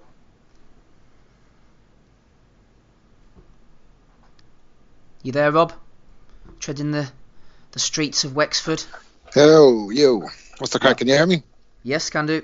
I saw all the top rank card last night, which was great. Over in Brussels, managed to get on the crack stream there, so had a few jars in me. Decided to stay up and watch the fight. Crawford versus Mean Machine. I mean, it kind of went the way I expected it to go. Dude, I thought he'd have some kind of problems with Mean Machine. I knew Mean Machine's not on a lot of people's radars, but that don't mean he's not a competent fighter. And I suppose, I don't know, I guess you've covered it. Like, I haven't heard anything that's been said, but I mean, I said last week on the pod, the more of these fighters kind of humdrum defenses that Crawford has when he's on the other side, the more chance there is for him to have an off night or an ordinary night and have people then say that, oh, he's slipping, or oh, he's been exposed, and that. He kind of had a couple of shots. I don't know if he was that switched on. He definitely, I think that was a knockdown. But we've seen him hurt before. I think Gamboa, did Gamboa drop him before, or Gamboa hurt him before? Definitely hurt him. So he's been rocked before. He can. I mean, anyone can get hurt when they get hit on the chin, right? So he got caught flush there twice in the second round and the third round. But one thing about Crawford is if he gets hurt, he'll go turn it into a dogfight. So he did that a little bit. I guess the footwork wasn't there. I never liked those sweet beat comparisons anyway. I never thought he was a thing like Pernell Whitaker. I don't know where they came from or who first coined that one. But he's not that kind of defensive fighter. I think he can get hit. He can take shots to the jaw, pulling out. His footwork is good when he wants to use it. But last night he chose to neglect it and just have a dogfight.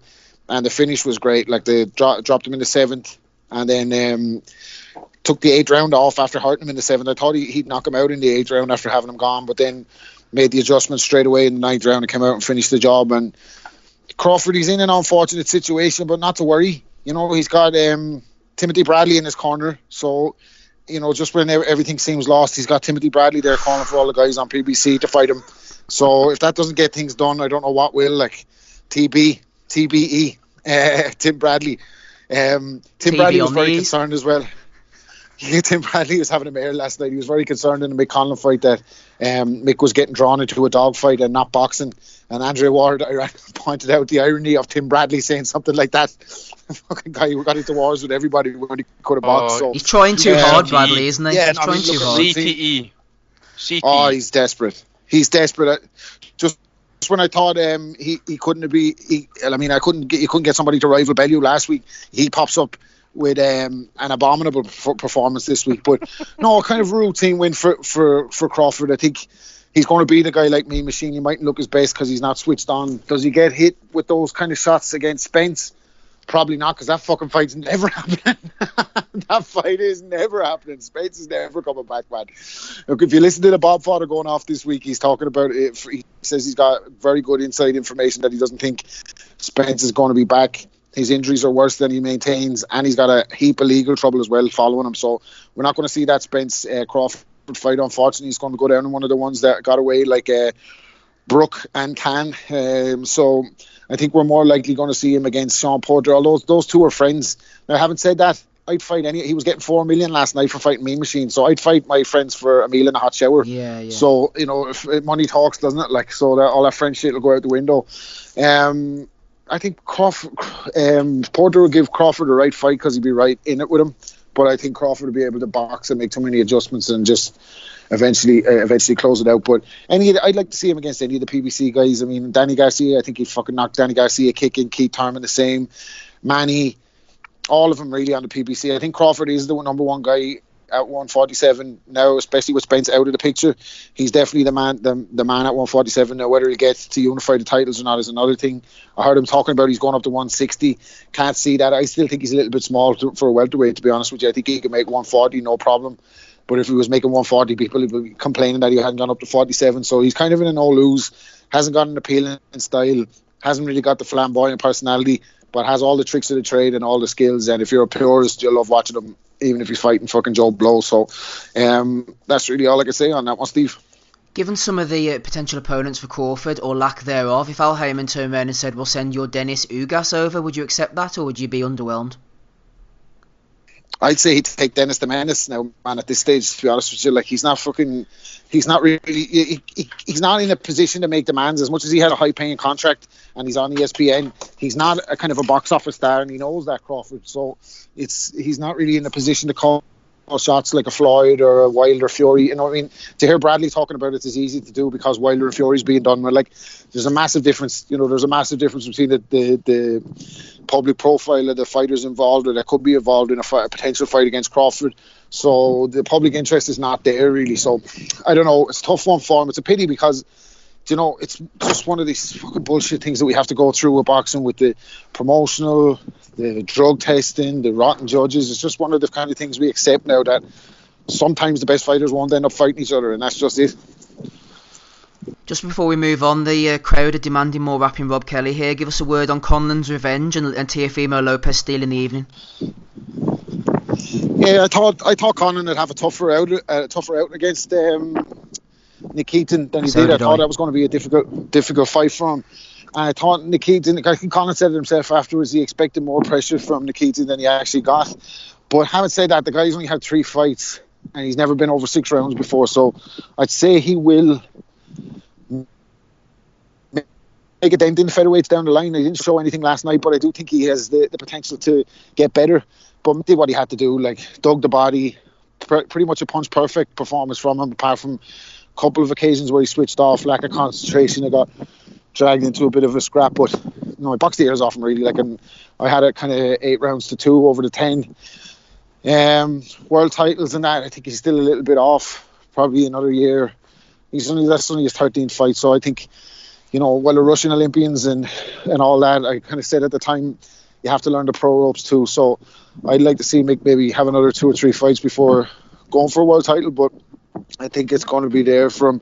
That was probably his best performance last night. His most eye-catching performance in terms of, just good work from a boxing perspective. Lovely on digging the body, lovely on the hook, hooking off. Little distance. He actually, when he shortened up the distance on some of the shots, he actually really hurt Nikitin. I don't know if he's sitting down on the shots as much as he could be. But he dazed him definitely, I think, in the 8th round or 9th round, and didn't even realise he got him hurt. So he's not a power puncher. That may play a factor later on in his career, but for now I'm enjoying watching him progress. Lopez, I don't know if you came to me on this last week. I know we were kind of all over the shop, but I was predicting the Lopez KO against Commey, even though I think Commey's a tough operator. Just think Bob Arum is the master fucking matchmaker, and he very rarely gets it wrong. And they were building Lopez. It was a star, Lopez is kind of a star maker project for Bob Arum, and fuck me, he couldn't have done it in a better fashion, could he? Like, the right hand, the way he set it up was fucking fantastic. Dipped over to his left, through the right hand straight down the pipe. Commey never even seen it, and from then the fight was over. I mean, when you see a fella go down like that and back up in succession and back over, you kind of normally the referee will stop the fight. I don't even know if he saw that, because he kind of dropped right in front of him, and then he was just cannon fodder on the ropes, wasn't he? So thankfully it was over quickly for Commey. I think he'll come again. He didn't have to sustain any type of punishment, and in reality for him, he probably just got caught cold. He's going to kick himself. He didn't get to impose his style on Lopez. Whether Lopez is the real deal or not remains to be seen. But from what I've seen of him so far, and we had tough moments in, not this fight, in his last fight, maybe the fight before last. But he's learning on the job as well. He's only a kid. But the power is real with Lopez. Real in either hand, left hook, right hand. He's got it. Like, he's got a real fucking detonator in either hand. So, I mean, it makes it interesting for Lomachenko. I still think Lomachenko will box the ears off him.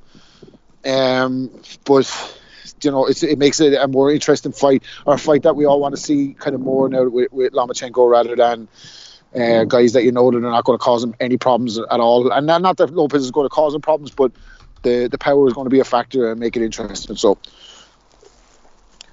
Yep, interesting factor with the power for Lopez going forward. Jürgen Bremer returns next week against Jürgen Doberstein over in Germany. Not a great deal of interest in that.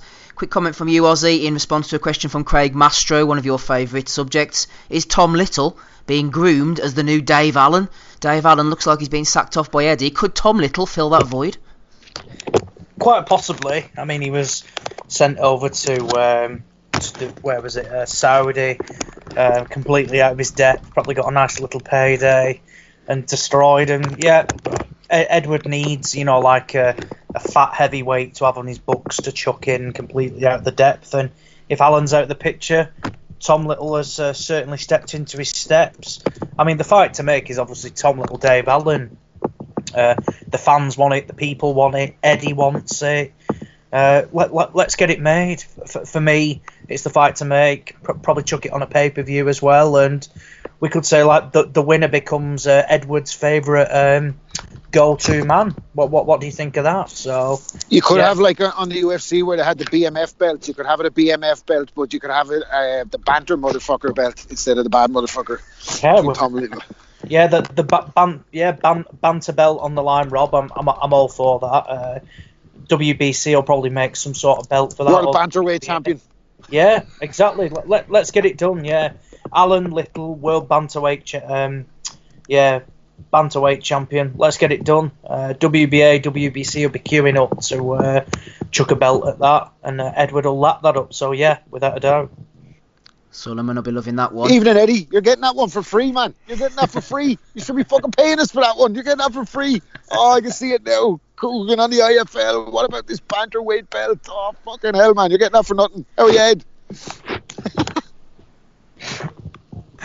Andy, Ryan Deal threw in a question. He said, in retrospect, was Glenn McCrory's Deontology Wilder versus Paul Smith tweet the best ever written? I was thinking about Glenn McCrory the other day, actually. I was watching some old Lennox Lewis fights.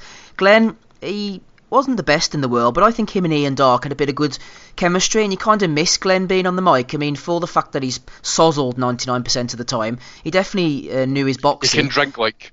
Yeah, he definitely can. Someone said to me once he's had more wives than Henry VIII as well, but I mean, the guy knows his boxing. I'd like to see Glenn back on the mic again, wouldn't you? I would love to, but I think he calls it too straight nowadays for the company line, and it doesn't fit in nowadays, does it? You know, you either kiss ass, stay in your job, or you deviate for it, and it's just like everything else. You get tossed out of just a no bugger. So yeah, it's a shame actually, but. As I say, I had a couple of drinks with Glenn before, and as I say, fuck me. People think I can drink whiskey. Fucking hell, man! You've never met Glenn McCrory, and by the way, never light a cigarette next to him when that guy's in a drink as well. By the way, fuck me. Glenn McCrory, TBE, getting back on the microphone as well. No shout out to Porky Russ, because he always mentions about Clinton Woods as well, and he's a straight talker, the likes of Clinton Woods. He comes on and tells it straight. Tough guy in the ring, tough guy out of the ring. What about Glenn back on the mic rapping Rob Kelly alongside you? You could be a double act. Yeah, I'd be down for that, man. I was a fan of McCrory, to be honest with you. I really enjoyed him when he was a commentator. I didn't think he was, like, compared to what we have today, like Andy said, it's fucking atrocious on all networks, not just Sky. You can't just single Sky out for it. It used to be just Sky. Now they're all following the same suit. Have you covered the revelations about the Fury trainer yet, or am I jumping the gun there? Gabe briefly covered it, so you can add to his already excellent analysis. Well, I didn't hear what he said. So, but is it true he's going to Andy Lee? Sugar Hill. Sugar Hill. Oh, he's going to Sugar Hill. Oh, he's going to Sugar Hill. Right. Fuck me, yeah, Jesus. Interesting. I think Fury's the kind of guy that he doesn't really need a coach that much. To be honest with you, he just needs routine. He likes and if he feels things are gone stale, he'll switch it up. I mean, they're not going to really. What are you going to change in his style? Like, his style is kind of developed, and his style is what it is. So, I mean, they work on certain shots and setups. I think Sugar Hill's very good at that. So it'll be interesting to see. I think I kind of said last week, I think he's got one foot out. I saw him give an interview with Michelle Joy Phelps, and I think that fucking Brock Lesnar fight is nearly done deal in the UFC. So he could be just looking at this one on the way out. Like, and maybe that's. I don't know what the reasons behind. Has anyone got any insight into the reasons behind the split or anything? Nope. Don't know. He might just feel that Davidson's done all he can do for him. Davidson did a great job. He got him fit, got him enjoying boxing again. But maybe he just feels that if he's going to be, I think he's going to be based out in America. He probably got to the base coast. Saunders is away as well, as you know. Saunders is back with Dominic Ingle now. Yeah, I thought that. It's interesting. Is he not training one? Who's he's training a foreign fighter than who actually? Who's it? No, one of the French boys. Oh, it was him before Coley, wasn't it? No, it's no O'Bally. What's his fucking name? French guy. I'm sure it's a French fighter. Or is it You on about Ben Davis. Oh, sorry. Ben Davison, mate. Oh, it was Mohamed Rabi, isn't it? Yeah, that's who it is. Mohamed Rabi. But I agree with Rob. I said that off the air that Fury doesn't really need a trainer. You're not going, like you said, you're not going to change his style, skills, etc. You're just sharpening the tools essentially. And look, if that works for him, good on him. But it's a big call. What is it? Less than a couple of months away from probably arguably the biggest fight of your now career, and you're changing the trainer again. But fingers crossed it works. He seems to be enjoying it out in America. I think he likes being out there because he's well liked and supported, and people show him respect. I mean, he had a dig. I think you underestimate him and you write him off at your peril, because I was very, very skeptical about him taking the first Wilder fight. Yeah. And after 3 years off, and he went in and did what he did. So I'd say you write him off at your peril. Like he could go out and put on a masterclass, and maybe. Because Sugar Hill worked with Vladimir for so long, they're going to work on keeping Wilder at bay and nullifying him and just coming out with the win definitively this time. Look, we've seen what happens. Stick Fury in with a substandard opponent and he drops his levels because he doesn't really care, and he'll either get them out of there or he boxes to like a boring decision win. Chuck him in at a higher level and looking the 2 times he's done that, he's performed extremely well. So, as you say, Rob, write him off at your peril, because he's definitely a live dog going into this fight in February. He's not got that weight to shift anymore. He's in good shape. Won't have any, like jet lag issues either or anything like that. He's out in America already.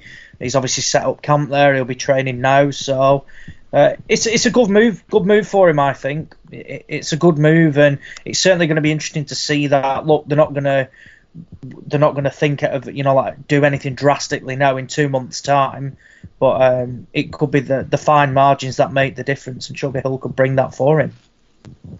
Gabriel, back to the serious stuff. Next weekend, multitude of cards over in California. Al Heyman leading the way as usual over on Fox Sports 1 in association with Tom Brown. Tony Harrison, WBC Super Welterweight Champion, going in against Jamel Charlo in a rematch. Obviously, Harrison upset Charlo the first time. Whoa. The Nigerian Nightmare, not Sam Peter, it's Efe Ajagba, back from his injury, going in a 10-rounder against Iago Khalidze. And hopefully Jack Tapora can make weight this time against Oscar Escandon. Harrison Charlo rematch, Gabe. Is it going to be repeat or revenge?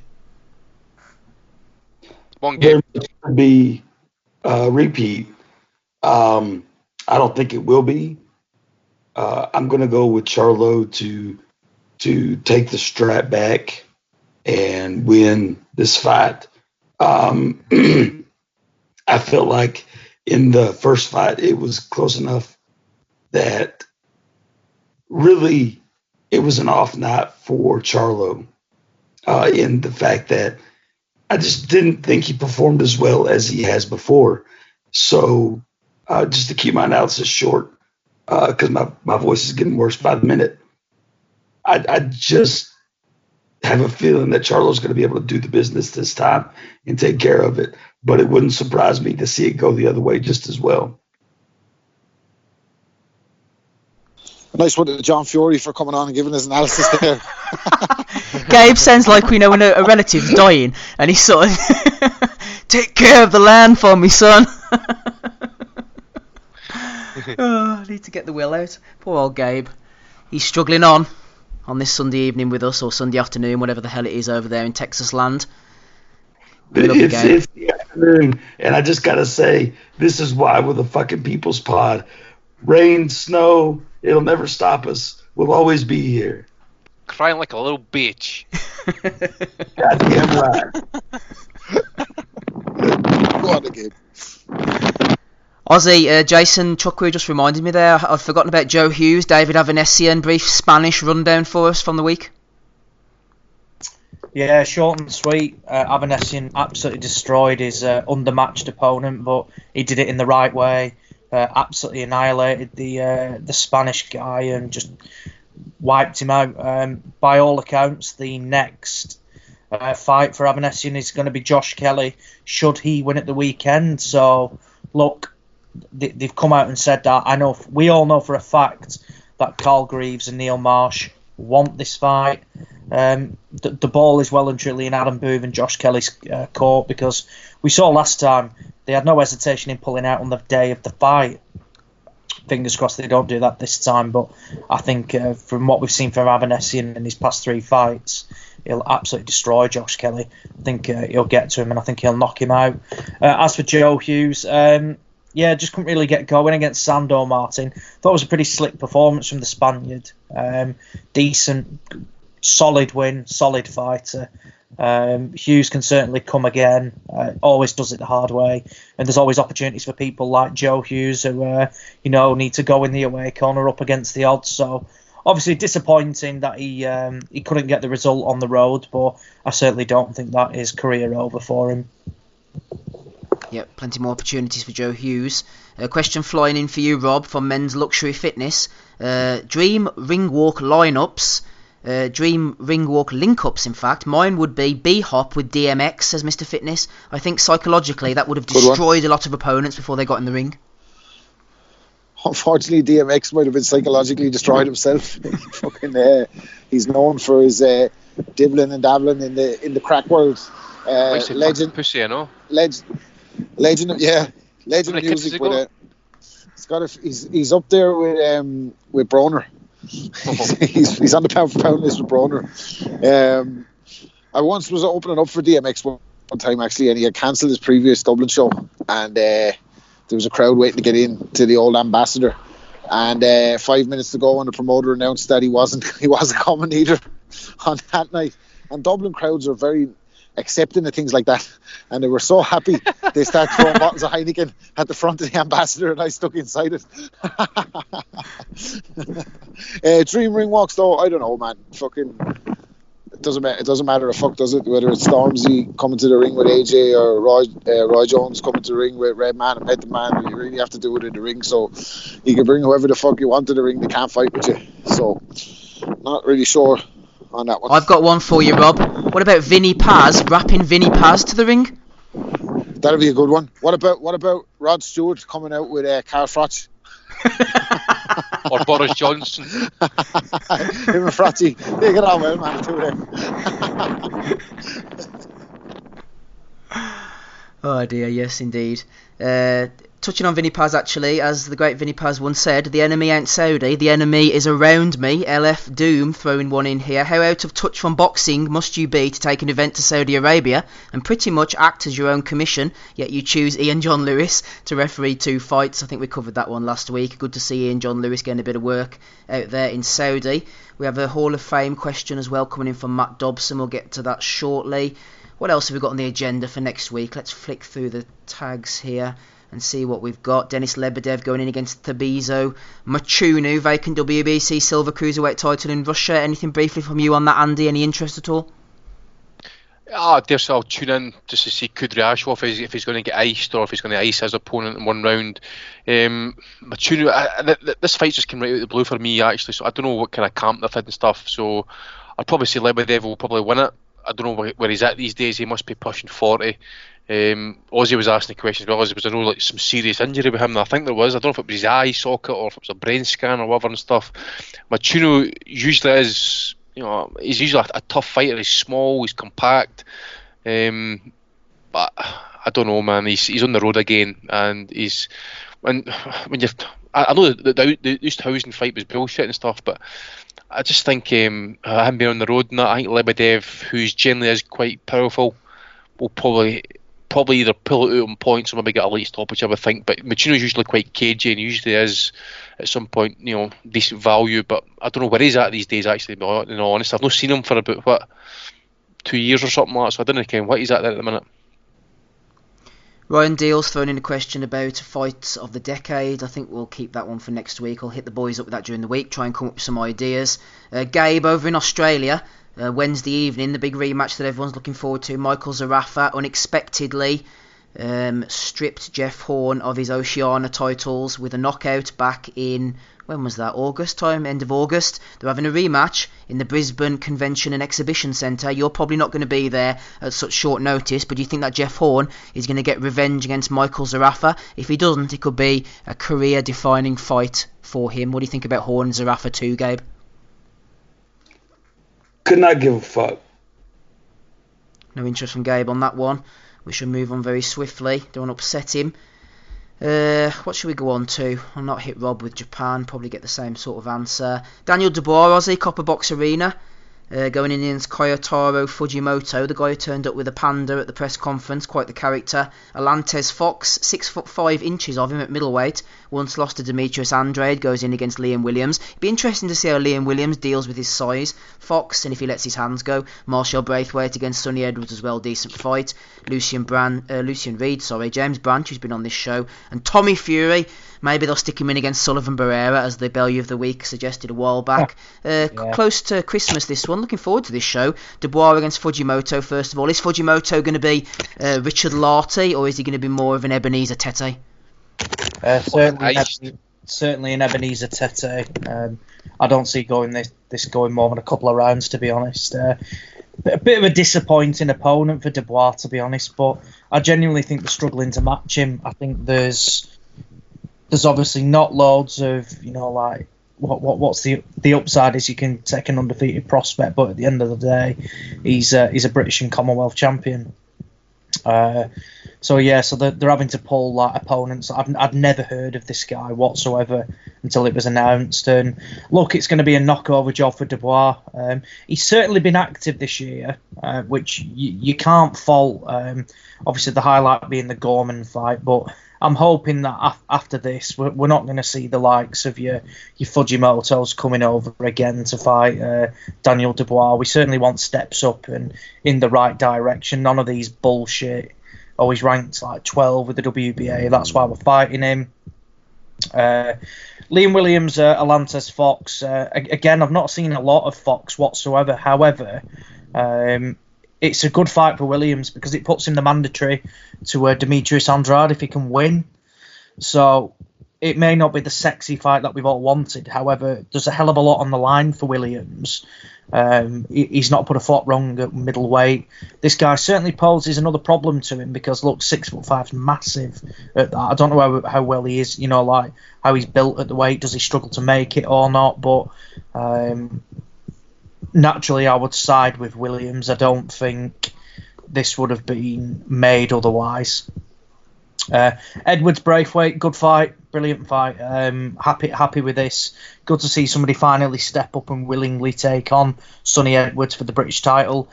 Bit of beef between these two. Been slagging each other off and things like that. So fingers crossed that transpires into a good fight as well. There are a couple of others on this box. I just haven't added him on. Archie Sharp's fighting some absolute knockover. Bulgarian lad, which is crap. And there's a couple of others as well. There's a young, I think there's a young bantamweight fighting Louis Norman. That's a good fight. That I think that'll be over 6 or 8 rounds, but that's decent. And if Norman's on his game, he's always got the ability to produce an upset. So that'll be an interesting one. But no, I know you said you're looking forward to it, Steve. I'm a bit underwhelmed by this card, to be honest. I think BT have had a relatively decent year in terms of matching the cards quite well with, in-house fights and, like decent domestic scraps and things like that. I just feel this is a bit like thrown together at the last minute. Not the best opponent for Dubois. Williams has certainly got a meaningful fight, as has Sonny Edwards. But there's not really a lot after that. Obviously, you've got Tommy Fury as well, the Love Island star. If that can transpire, and if he's, to be fair though, if he sold a hell of a lot of tickets for this, bringing new fans in, if you were to say, or something like that, regardless or not. But if Dubois splatters this guy in a round and Fury fights straight after him, it just opens, Dubois up to a new set of people. And they might come again, if Fury's on the card again. They might remember Dubois, this big puncher, like quite an exciting style. That's one benefit from it, but overall, no. Fujimoto shouldn't pose any problems, and the card is what it is, and it's not the best, to be honest. Yeah, looking down Fujimoto's record, it's a bit of a strange one. He knocked out Clarence Tillman, former friend of the pod, back in 2012. Also, that same year, he suffered his first and only loss in the Bodymaker Coliseum to Solomon Hormono. Bit of a wild Australian fighter. 2013, he knocked out Peter Okello, a Nigerian who was the long-reigning Japanese heavyweight champion, naturally. And then, strangely, in 2014, and then again in 2015, he fought Nobuhiro Ishida, yes, the former super welterweight, who once defeated James Kirkland, also went in with Gennady Golovkin, so quite what he was doing up at heavyweight is anyone's guess.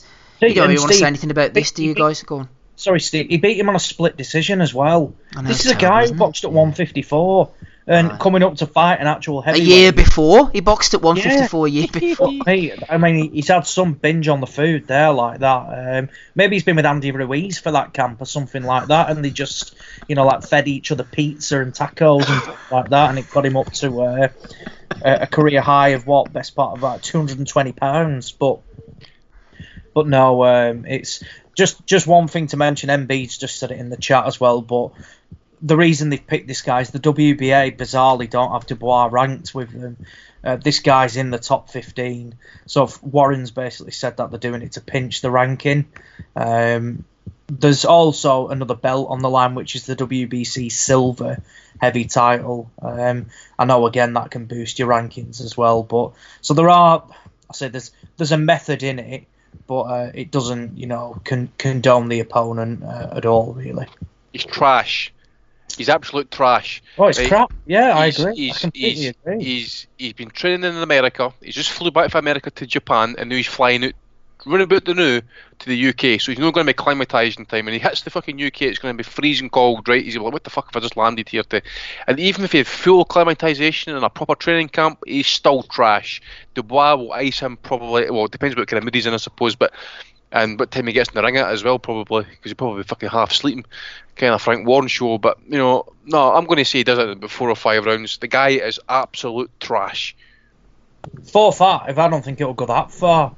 I'm talking like 3 max. 3? Yeah. Probably. If he said, look, he's not going to be great, this guy. And Dubois is not this, he doesn't fuck about. If he thinks he can get you out there, he's going to do that straight away. So, yeah, I'll be amazed if it goes any sort of distance. Yeah, and I hope he does. Look, if Dubois gets these puddings put in front of him, at least he does it the right way. He goes out and he just twats them. He beats the shit out of them, and he knocks them. He brutally knocks them out. So yeah, I'm all for that. Just before round 1 is 11-4. Round 2 is just under 3-1, and round 4 is just under 4-1. So if look, this guy's going 12 rounds with a guy that boxed at 154 the year before. So he's going to pose no threat to Dubois, and he's not really much of a puncher. So yeah, I think it's going to be an early night for Dubois. Yep, Fujimoto getting toppled. Marcus Bellinger has made me aware of a bullshit title. Les Sherrington scored a knockdown in the 6th en route to an 8th round knockout win when the doctor stopped his bout against Keon Johnson. Sherrington is now the Global Boxing Council World Super Middleweight title. That was an Australian fighting and winning it in Indianapolis, Indiana. Yep, why get a good sanctioning fee there for the GBC? Like to see them in action. Going on to Japan, Gabe, next Monday. This, by the way, I might as well tell you now, we believe is going to push the pod onto Monday next week. So rather than Sunday, it hasn't been set in stone 100%, but rather than next Sunday evening at 8 o'clock, we believe we're going to come back to you on Monday evening, the December the 23rd at 8 o'clock, so we'll be able to fit this in as well. We'll get back to you on Twitter, Facebook and all that to confirm that, but it looks like it's going to be next Monday evening. Don't worry too much about that, Gabe. We will hopefully have you here. In Japan, Ryota Murata, whatever you call him, getting a defence against Stephen Butler. I always go back to my Stephen Butler story. The most interesting thing about him, once had a fight with Brandon Cook in Canada, and it was a bit of a dinner show, and the Canadian crowd started to go a bit rowdy. Fight broke out. Next thing you know, someone threw a champagne bucket into the ring, which hit Cook over the head just after he'd got knocked out. Or was it Butler over the head? It was one of them anyway. So hopefully Butler's recovered. That was chaos. Do you remember that? That was brutal, wasn't it, man? It was fucking battles at ringside tables and chairs, fucking going onwards, man. There's no a motorcycle gang or something like that kicked off or Possibly. something. It's on YouTube, but that champagne bucket coming in, I think it was Butler who'd got stopped, hadn't it? It hits him right over the head, man. Fucking brilliant. Hopefully he's not concussed anymore and he's ready to take on Murata. Mathalani, the South African, is defending his IBF flyweight title against the veteran Akira Yogashi. And, interestingly enough, Gabe, the return of Roman Chocolatito Gonzalez over 8 rounds against Diamel Diokos. What takes you interest on this Japanese card, Gabe? I'm up for this. I think I'll watch this. Definitely the Akira Yogashi fight. If you guys haven't watched this guy before, you definitely got to get on here and check this one out, because the guy is almost always in a war. He's just one of those fighters that has it in him to go to war. Every time he steps in the ring, it seems like he's in a pretty brutal fight. How he's still fighting, I don't know. I know that he previously to this fight, he had said he was going to retire, so I think he's been out for over a year now, maybe not quite that long. I don't remember when the retirement announcement was made. But if you want to see a brawl, this is going to be your best likelihood to see it. I mean, I've watched every single one of this guy's title defenses, and I can't say enough good things about just the way that he goes to war. And it'll be, it could be a guy that he has really no business going to war with, but he will go in there, and somehow he always gets drawn into it, similar to Timmy Bradley, as we were discussing earlier. I mean, I feel like he's a guy that should be able to box his way to victory a lot of times. But it's absolutely one of my favorite fighters to watch over the last several years anyway. So that's the one that I'm really looking forward to. I think that's going to be a solid competition there.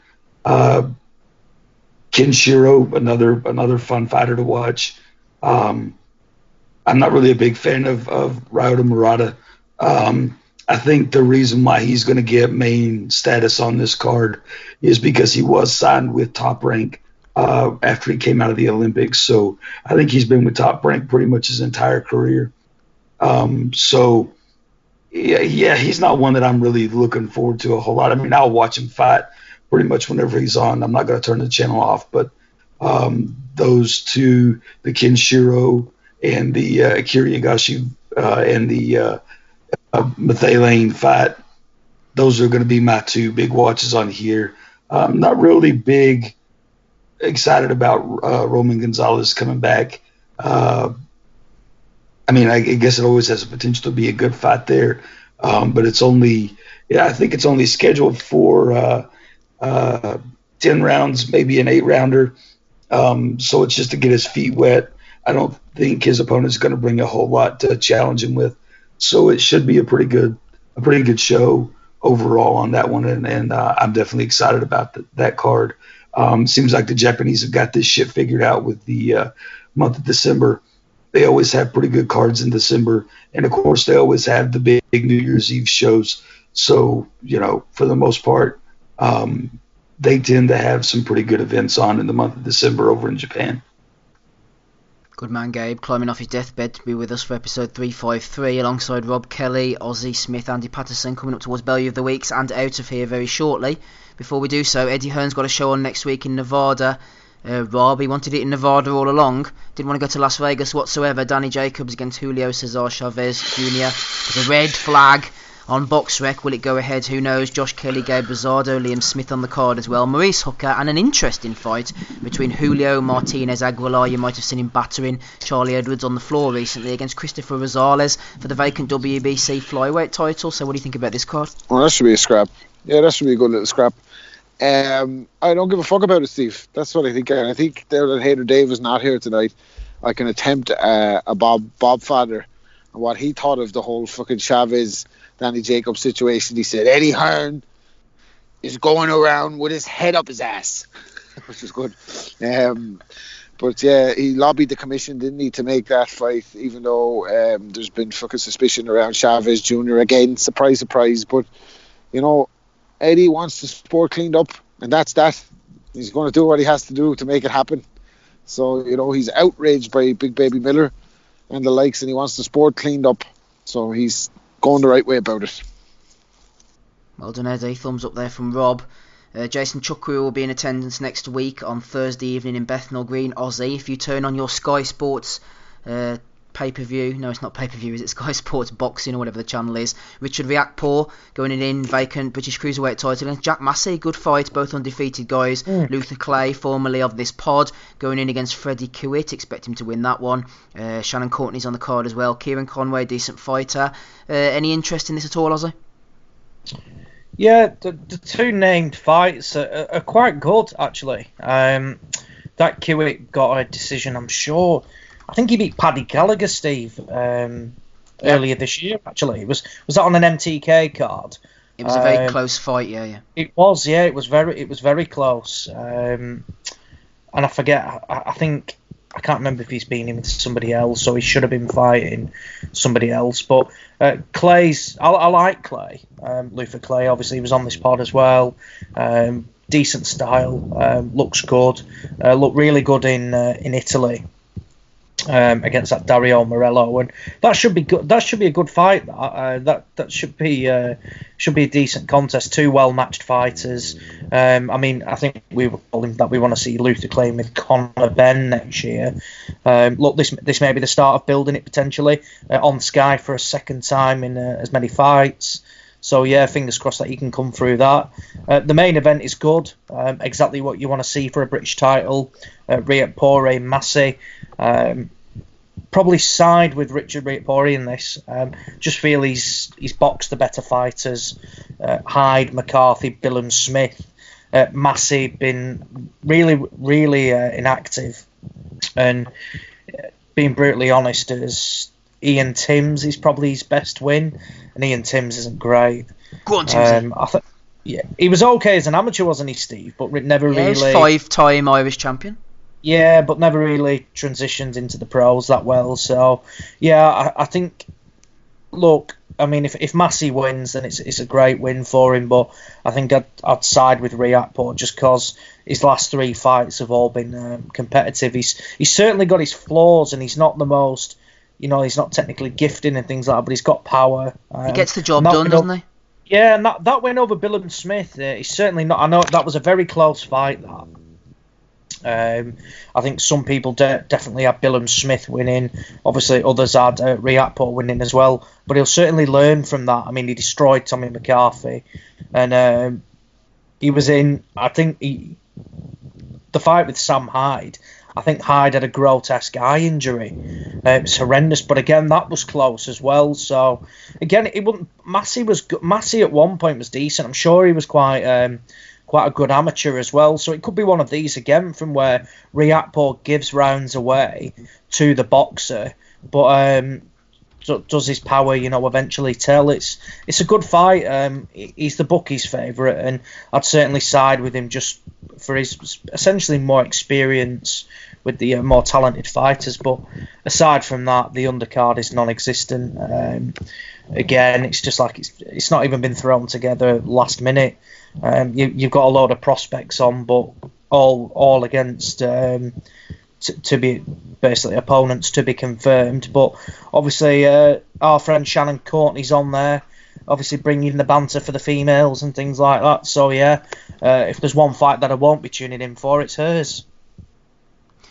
Yeah, Tosh Bear Grylls over on the chat, shout out to him, has led us perfectly into our final discussion point of the evening before we go on to Bellew of the Week. So we'll come to Andy first of all, talking about Chavez being banned for 9 months for smoking pot, while Big Baby Miller was banned for 6 months for PEDs. Same with Liam Cameron as well, isn't it? I know Porky Rusker's on about this as well. He was banned for 4 years or something ridiculous for cocaine, where these guys are being let off here, there and everywhere.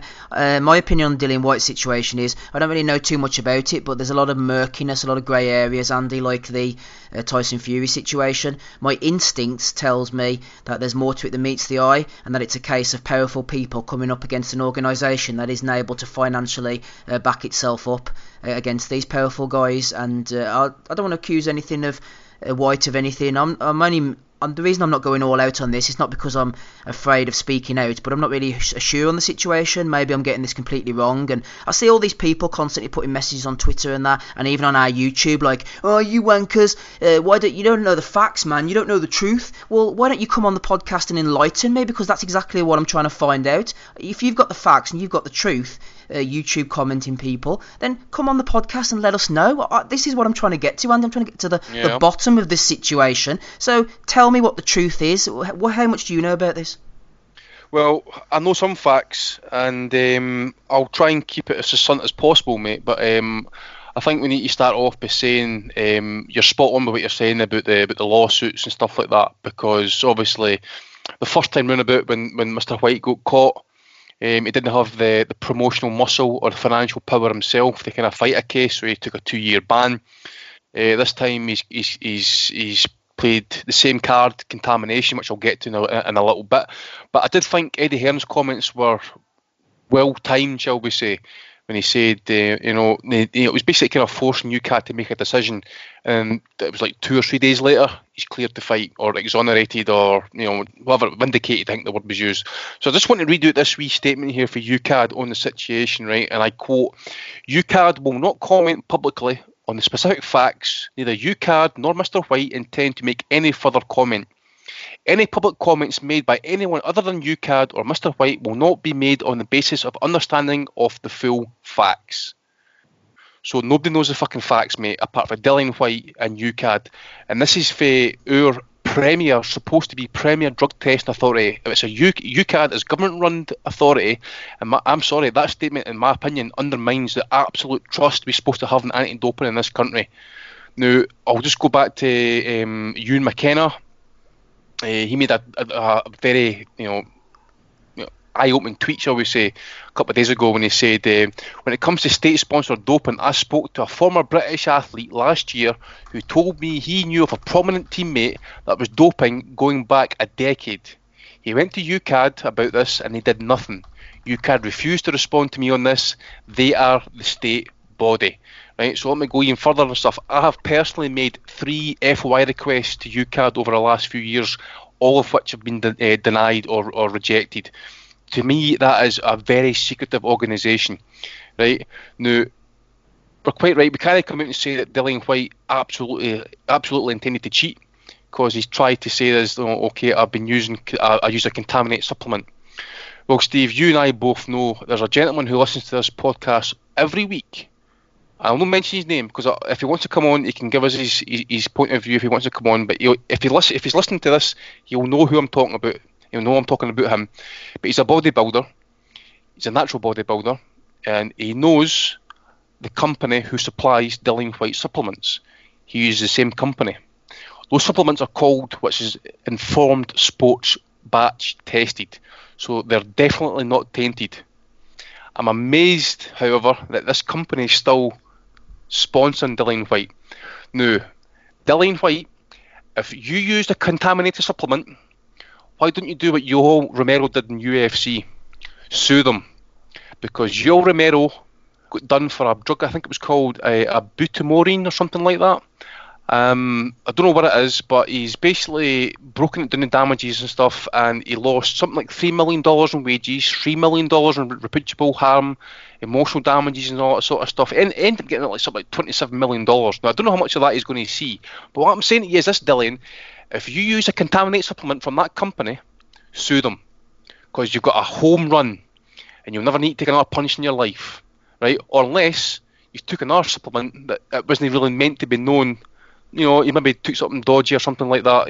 You bought something off the shelf like did the last time, and it's come back positive, and basically you got caught.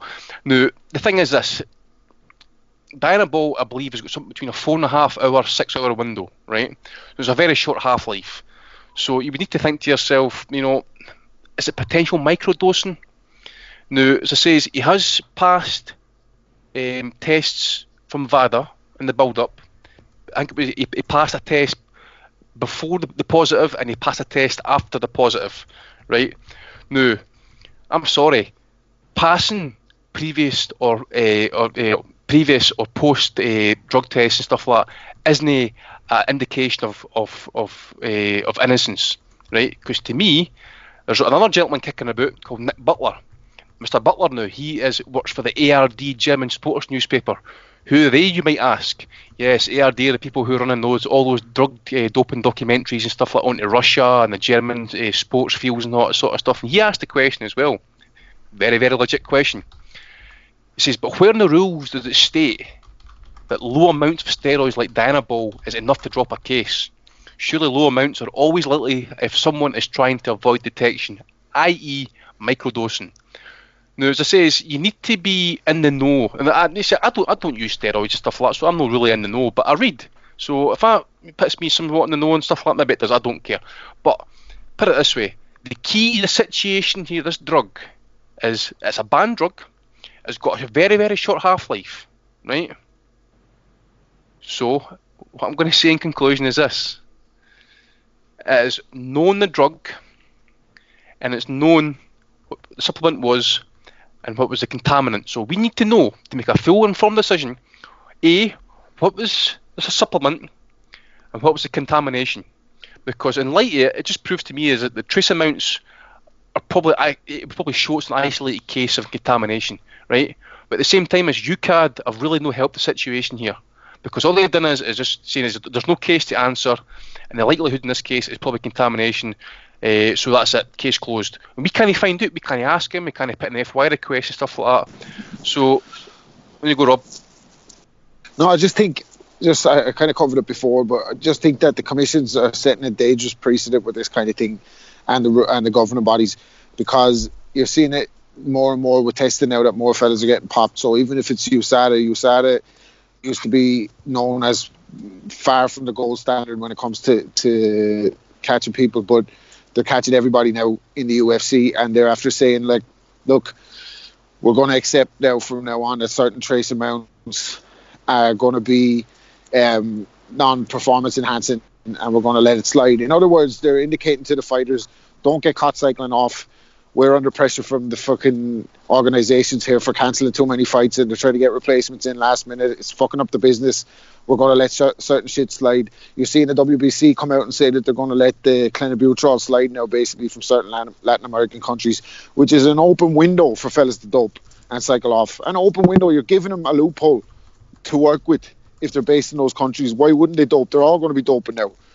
Even if they weren't before. So the commissions are setting a dangerous precedent, and maybe they're just like, look at business rules again. We've known fellas are doping for years. We did nothing about it. Now we're seen to be doing something about it, but we're going to let certain shit slide because it's fucking up the business. And that's my take on it. Aye.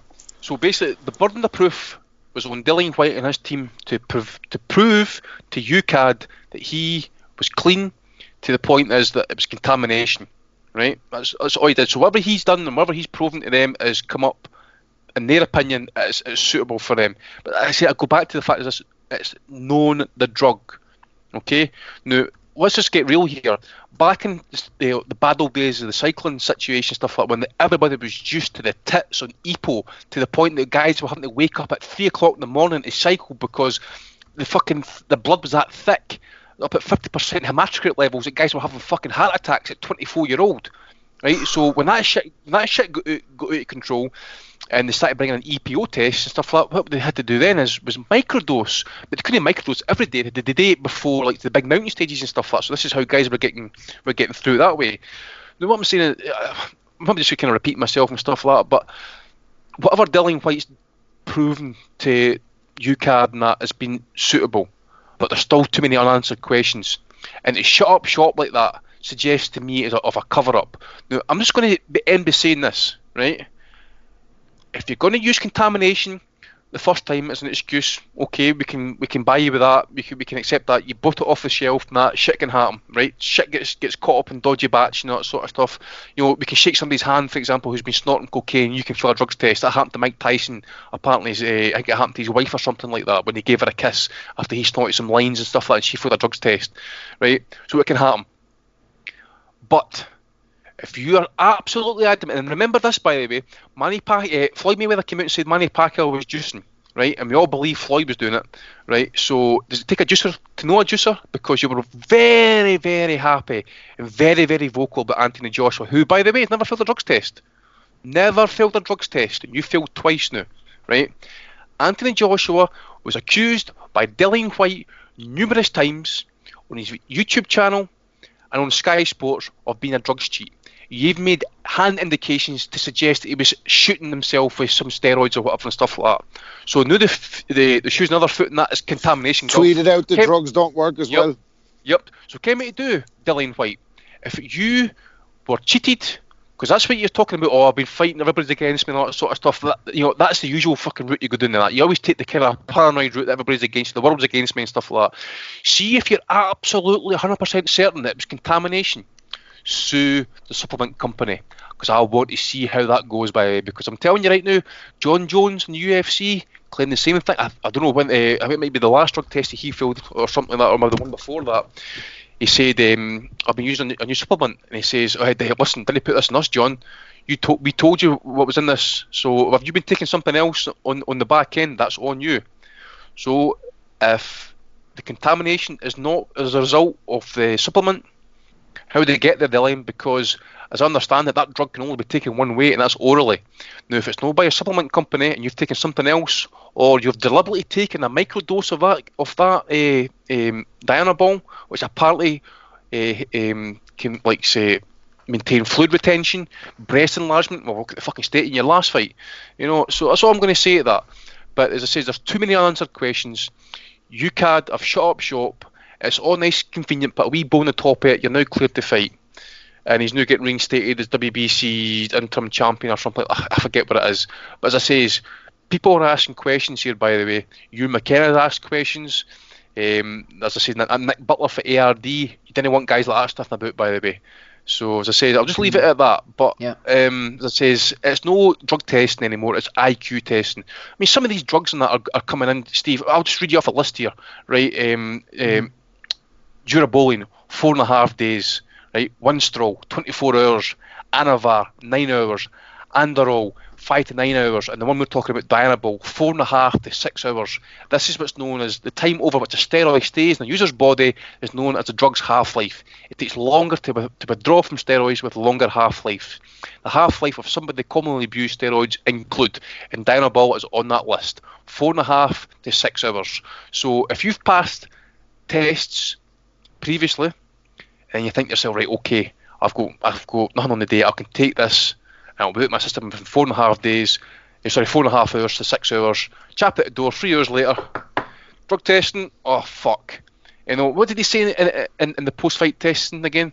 Or the post-fight press conference to Eddie quietly on the cameras? A 1 in a million shot. A 1 in a million shot, eh? Because you thought you were maybe cleared and stuff like that, and then you passed tests afterwards and stuff like that. A lucky shot from the gods. A lucky shot for the gods, mate. As I say, I'm smelling bullshit. We've no proof. And people who come out and says, oh, well, you didn't know the facts. Well, I've tried to present some facts. I'm not an expert, obviously. I'm giving my opinion. But that is the facts, some of the facts that I know at least, and that I've managed to read. And anybody else who's basically, particularly those defending them at least, come and give me your facts of the story, because I want to hear them as well. And then we come a wee debate, a wee discussion about it and stuff like that. But as I say, I'll go back to what Yoel Romero did. Sue the company.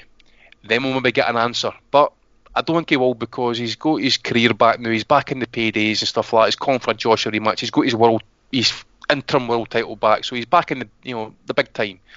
Don't rock the boat, will he? Nah, I don't think he will rock the boat, actually. So we'll just leave it at that. I don't suspect any lawsuits and stuff like that will be coming.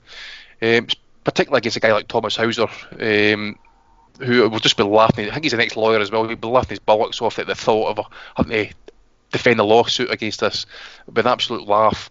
But no, as I say, I'm just going to defer again to the Yoel Romero case and that. Just take it up with them, take it to court, and see how we get on there, and then we'll maybe get to the facts as we want to try and find out. Yeah, in my uneducated opinion, I don't think UCAD are fit for purpose, and the result and the punishment is status dependent, so it depends whether you're a big boy or a little boy. Ozzy, I don't know if you want to have a word on this. It's the ambiguous language for me. You know, it's not, unless they've come out and I've missed it and said innocent or guilty. You know, you hear cleared to fight, no longer under investigation, satisfied by our findings. What was in the B sample? Can we just get black and white answers here? I mean, it's all ambiguous. Well, the B sample was never revealed, wasn't it? We don't even know if it was requested to be tested. I think that has to be done from the wide side. But I'm just on the UCAD website now. I'm on the banned list for all the sports people in the UK. And redacted. Yeah, I just don't know why. And it never used to be, mate. It never used to be. Well, it's across a number of sports where there's things that are redacting and there isn't. The RFU is one of them, the RFL's another, and the British Boxing Board of Control is another. I mean, if you go quite a few pages back, probably like 7 pages back, everybody is redacted, and it's only now they've started naming them. In my opinion, that you shouldn't be allowed this this secrecy type of thing. You should be named and shamed. I don't see why you get, like the power not to be named when you're doping, but there's a hell of a lot of people who've been part of the British Boxing Board of Control who have been banned for up from 6 months up to 4 years. But only the ones that we obviously are aware of have been named. I mean, one that strikes out is Eric Molina, who obviously fought against Filip Hrgovic. Actually has just served a 1-month ban from UCAD. Apparently he violated something in, back in July last year. And the start of the ban then kicked in on... in October 2019, so I don't understand why it's taking so long for these to go through. But you're right, they target the They Lower guys, wee guys. Yeah, they wee do, guys. yeah. So the past 3 that have been banned are Ryan Martin, who was the guy that fought Josh Taylor up in the Super Series. Clearly not got the pockets or the promotional backing to contest this. Eric Molina was another. Ivica Bakurin was one. Joe Joyce destroyed him. But he's just, he's a glorified journeyman. Ivica Bakurin, and then there's another one as well who was banned for 4 months from an offence that took place in December 2017, and the ban kicked in the 12th of January 2018, and then expired in May. But that person is redacted, so Lord knows who that could be. I haven't got a clue whatsoever at all. So I'd certainly like some more. I certainly think people should be named and shamed. If you're found to be doping, then why do you have the right for your name to be hidden away? Considering that everybody else, so like Kieran Scott, Lee Dearden, Morgan Jeffries, Kyle Perry, Todd James, Nathan Toggan, Peter Newman, all banned for a variety of things, from cocaine to steroids. So if these guys are going to be named, then why do fighters under the British Boxing Board of Control have the right to be to essentially, to anonymity? Why are they allowed to essentially serve a secret ban and then come back in 6 months' time? Because a 4-month ban, you would never know. You can still train in camp for that. You can just do your own thing. You just can't fight. Well, a 4-month, you just tick over nicely. That's gone. Start again. 1 year out, I'm injured. No one bats an eyelid, and particularly because these bans are secret, no one will ever know. So I agree with what Steve said. I don't think they're fit for purpose. You have deep pockets. You call in the lawyers. You seemingly win. I think the firm that got Dillian White off this case have acted now 4 times now in terms of high-profile cases. So Tyson Fury, I think Chris Froome was involved with them from one thing as it's like well. The Johnny Cochran of the PED world, isn't it? Yeah, it is, yeah. So this law firm have previously got history of dealing with UCAD, and they'll know exactly what they need to do to get their client off. And it says it all with Fury, Froome, White, and I think there's one other as well who was a high-profile sports star as well. Mo Farah. Was it Mo Farah? So look, Farah, Froome, Fury, and now White. Relatively high-profile sportsmen in their respective sports, and they've got away with everything, or served backdated bans or something like that, or got off the hook.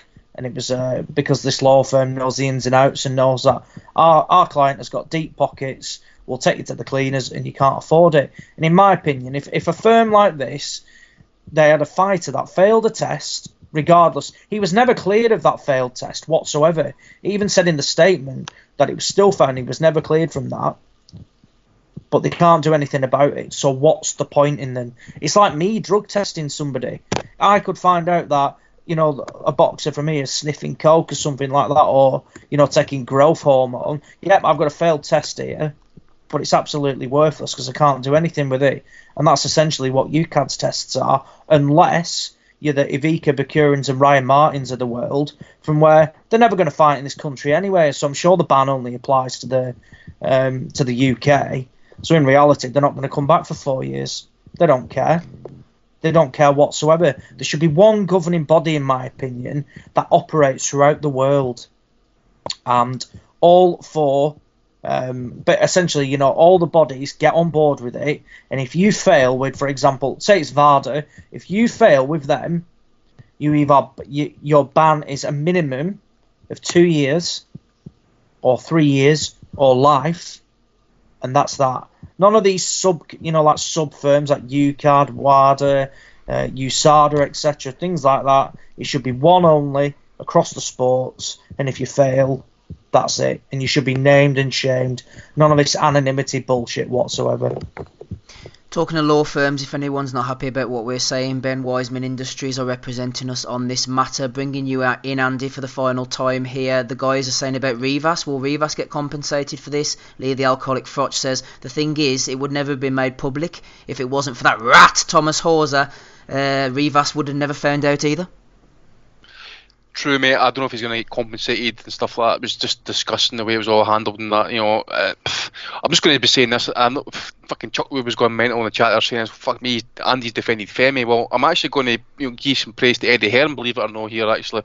But he's earned his money. Now, I don't know if you guys have done any work for the government or local government or applied to them for anything like that. When you put an application into like people like that, the general duration time, shall we say, is usually a year, right? And you've got, that's how long you had to do to make this decision on this case. Now, Eddie came out and purposely put the pressure on them about 3 or 4 days before the Saudi event took off. And as I says, then it'll come out that he got cleared to fight and stuff. So he's done his job well there. He's got his fighter cleared to fight again. And he's done his job perfectly there. Now, I'll go back to something that Terry Atlas said, because Terry Atlas was always a big proponent of trying to get big change in boxing for the state of the shock and scorecards and that, and calling it corruption and stuff. The last thing we need is the fucking government involved in anything relating to drug testing or sports. And as Ozzy says, VADA should be the people worldwide who should be doing it. UCAD have now proven to me they're not fit for purpose. They cannot be trusted. They're too secretive. It's like fucking MI5, man. So they are not fit for purpose. We've seen what happened with USAD, for example, with the Peter Quillen Winky Wright case. Something happened again with the drug testing there that the samples ended up getting destroyed, and Winky Wright was doing his fucking nut over it. We've seen the situation with Floyd and Pacquiao. After the weigh-in, USAD walked into Mayweather's house and he's getting an IV at that time. Now, the saying goes is if you need an IV, if you badly need an IV, you should be in hospital getting it. No in the comfort of your own fucking home, regardless of how much money you've got. So, there's just too much bullshit involved. And USAD, as I say, is a government agency as well. So, as I say, you let the government near it, it ends up getting muddied, and it's just like everything else. They take into committees, subcommittees, and it gets kicked about, and have a fucking drink and a sing song, and it comes back as a shadow of its former fucking self of used to nobody. And what did they do? Well, there's no case to answer. And why is there no case to answer? We can't tell you. What's the facts? Well, we can't tell you the facts. So here we are. We've got people out there, guys like myself, who are either supposedly against Dillian White. You've got people who are supporting Dillian White. In this instance, who don't know the facts as well. Well, I'm sorry. What we don't need here is speculation, because it just doesn't help anybody. And as Rob says, we've got a situation going on here now with clenbuterol in 3 countries, whereas they could potentially microdose up to a certain level. And as long as they're below the threshold of the clenbuterol as set by the WADA code now in Mexico, China, I think it's Nicaragua, I think it is, then you're basically cleared to fight. What a load of shite. As I say as well, as one of these days, and it's going to be a sad day, but it's going to be a sad day when it comes that we find out a fighter gets badly hurt, stretched out the ring, and the fighter at some point it breaks that he's failed a drugs test and he was allowed to fight, i.e. Oscar Rivas, Dillian White. Now, I hope it never comes to that, but all you fucking snakes, all you promoters and stuff like that, all your vested interests, it's fucking disgusting. As I say, I've lost my cousin to steroid abuse, right? And it wasn't nice to see a guy with all that, potential and talent end up going the way he did. Now, I've seen it happen to guys like that. Now, people who with money and the best testers, the best doctors, so to speak, how to teach you how to use this stuff and that. God knows what's going to happen to the guys in future, because some of this stuff, it can affect your kidneys. You get excessive hair growth, you get man boobs, you get fat bellies after you stop using it. Look at the state some of the wrestlers are in nowadays, man. So as I say, I think we've probably said a wee bit too much. Man, there must be traces of clenbuterol in the Mexican beef. Gonna say, it sounds like me without. But bastards. It's a sad fucking day, man. It's a bad, sad fucking day. It says he's been cleared to fight, good and well. But as I say to him, I'll go back to it again. Sue your supplement company, because that's what you claimed. So if I was your lawyer, Dillian, I'd be advising you to go and sue them, because you just lost reputational damage, 3 or 5 months of fucking earnings possibly. Not that you fight, every 5 months anyway. But you know what I'm talking about. So I'll tell you what, if it was me who was innocent, by the way, you fucking bet I'd be suing every cunt. I would be. Fuck your, fuck fighting. If I knew that I could make a lawsuit money that would mean that I didn't need to fight anymore, no need to take any more punches and CTE and all that sort of stuff, I'd be doing it. But he'll not do it. Will he? I don't think he will. No. But we'll not get to hear about it anyway, will we? No. Final couple of contributions, lads, before we close this topic up. Ozzy will have the final word, but before so, Gabe, you jump in with your 2 pence worth. Yeah, I don't necessarily know everything there is to know about all of this stuff. And I think that's what Andy's getting this point across, is that there's no need for us to be speculating. Just tell us what the fuck is going on and let us know the truth about all of it and be done with it. As far as, like Andy said, they're going to allow some micro traces in testing, and that's just setting guys up. As Andy said, I'm just going to agree with everything he said here on them being able to cheat openly. Now, I'm going to take a very common sense approach to this, having a little bit of understanding of science, and I'm sure anyone else can come to the same conclusion, just using some common sense, critical analysis here. So let's go to this whole idea of trace amounts. To have a trace amount of a substance in a test, let's say it was the one we're talking about with a 4-hour window of a 4-hour half-life, as Andy said. What that means is you would have to have had a significant amount of that fucking contaminant in your system for it to show up 5, 6, 7, 8 hours later. If it's got a 4-hour half-life, to show up 2 days later, the amount must increase considerably for a micro trace of it to be found. So you, every day after the use, after that initial 4-hour half-life, I think the issue that we're talking about here is that it must be a considerably larger amount, a larger volume that was ingested, whether it was through contaminated meats, which is a bunch of fucking horse shit, or whether it was, a contamination of a substance. So let's think about this also for a second. With all these supplements these guys are supposedly taking, how much would have to be in a dosage of that particular product for it to show up in a trace fucking amount? That is the absolute most ludicrous thing I've ever heard. You're telling me that a guy goes and is taking some kind of supplement, and then that causes him to get popped in a cross contamination?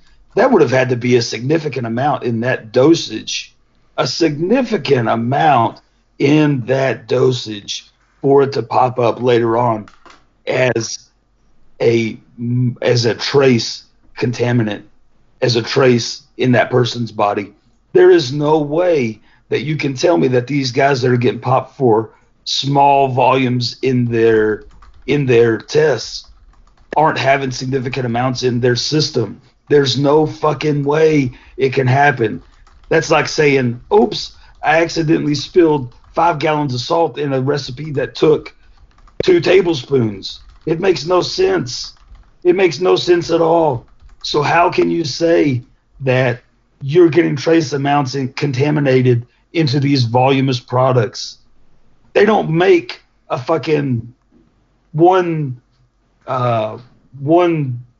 piece of this stuff. They're making volumes of these various supplements. They're making enough that they can sell them on a shelf to multiple people at a time by the hundreds and thousands. People buy buckets of this shit. Weightlifters, bodybuilders buy tons of this stuff. There's no fucking way that a trace amount got in there and was enough to throw a test off. It just makes no sense that this could happen. None at all. In any shape, form, or fashion. Either it's in there and they put it in there and they meant to put it in there and it's showing up because guys are getting popped for it, or they're just not cycling it off quick enough to keep it from showing up. That's all there is to it. That's all there is to it. I just want to put my common sense theory out there and say I'm going to do some work on this over the next couple of weeks So, maybe at the year-end pod, I'll have some better information to provide to back up what I believe here. But that's all I have for this point anymore. I don't think that we need to continuously kick a dead horse on this one, but I just can't be believing that there's a way for a trace to show up on a test for that person not to have ingested a volume that was consistent enough to provide some kind of advantage, whether it was weight loss, muscle mass growth, but whatever that particular drug was out to do. Mm-hmm. I can't believe it. I can't buy it. Gabe's not buying it, going all Columbo on us. Ozzy, final to you. We need to go on to Value of the Week, so if you keep it brief, please, sir. Yeah, of course. So just a couple of points, really. I think you need the buy-in from promoters, basically, because it's not taken seriously by them. Fighters serve the bans, and they get opportunities. I mean, look at Jarrell Miller. He's on the verge of signing with Top Rank, and the guy was popped for just an endless list of steroids, and it's like people are queuing up to sign him now because it just basically broadened his name even more. We saw the Saudi show last week. I think out of 8 fighters, 5 had served bans. It's like, come on, if you want to be serious about it, then let's stop giving these fighters opportunities to box.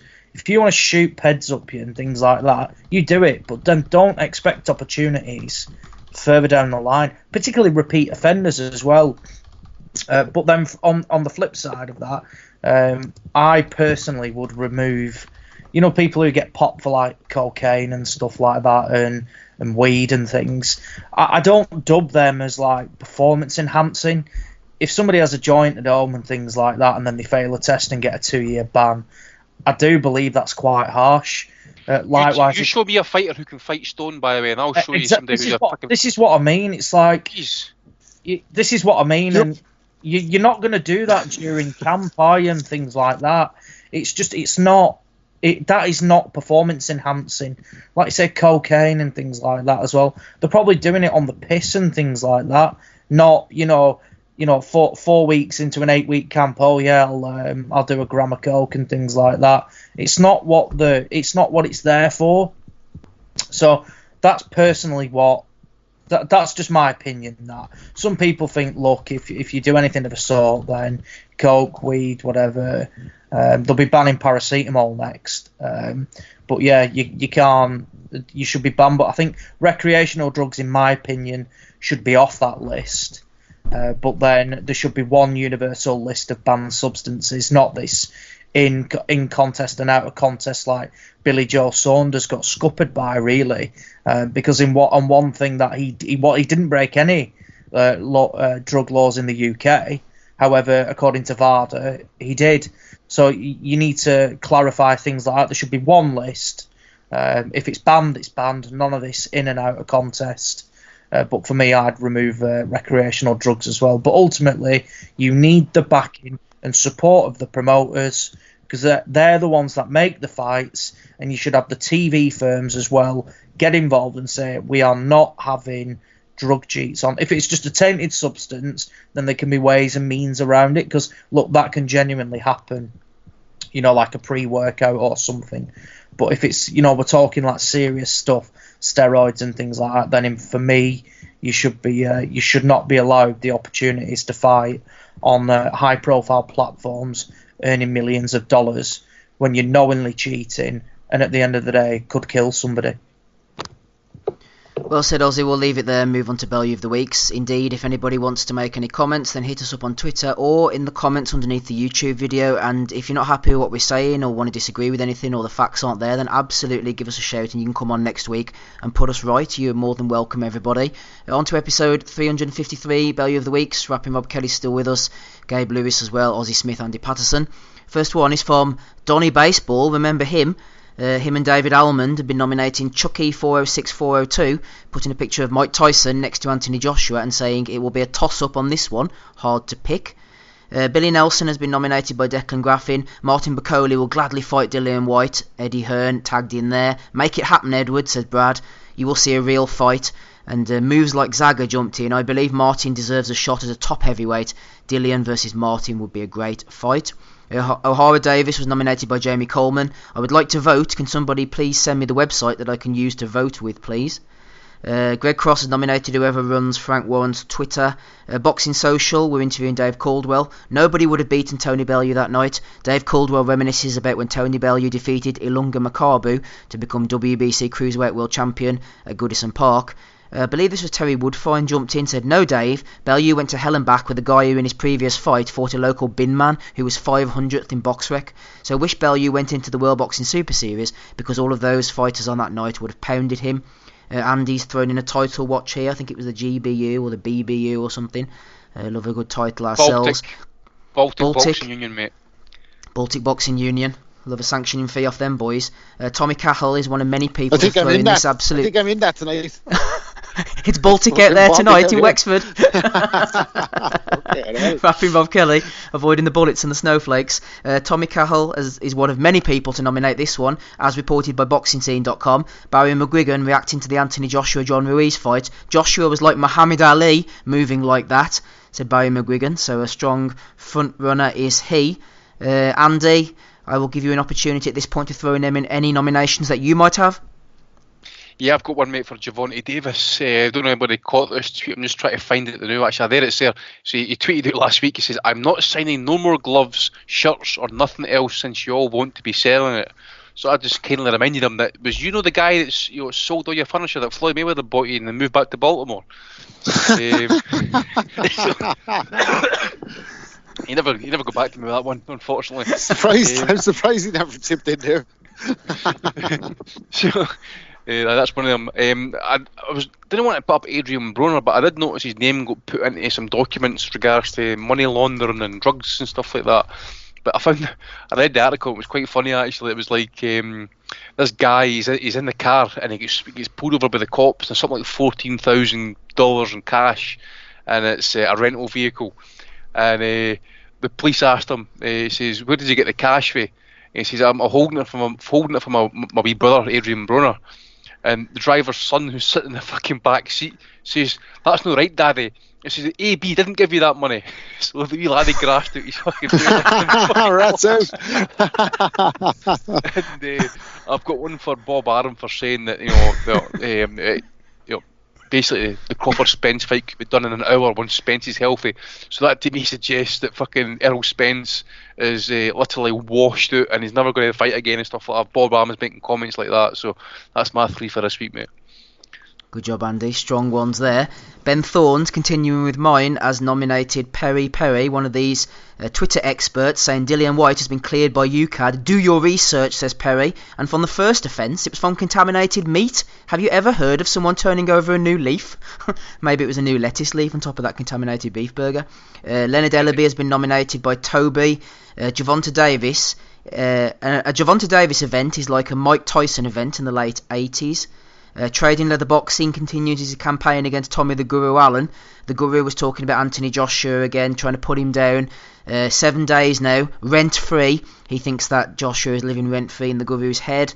William Lee has nominated the BBC for having KSI talking about their boxing story of the year. JS Park 10 has nominated Mike Coppinger. I think it was for putting Spence above Usyk in his pound-for-pound list. Are you on crack? The boys are asking there. Rob Harold's nominated Paul Smith.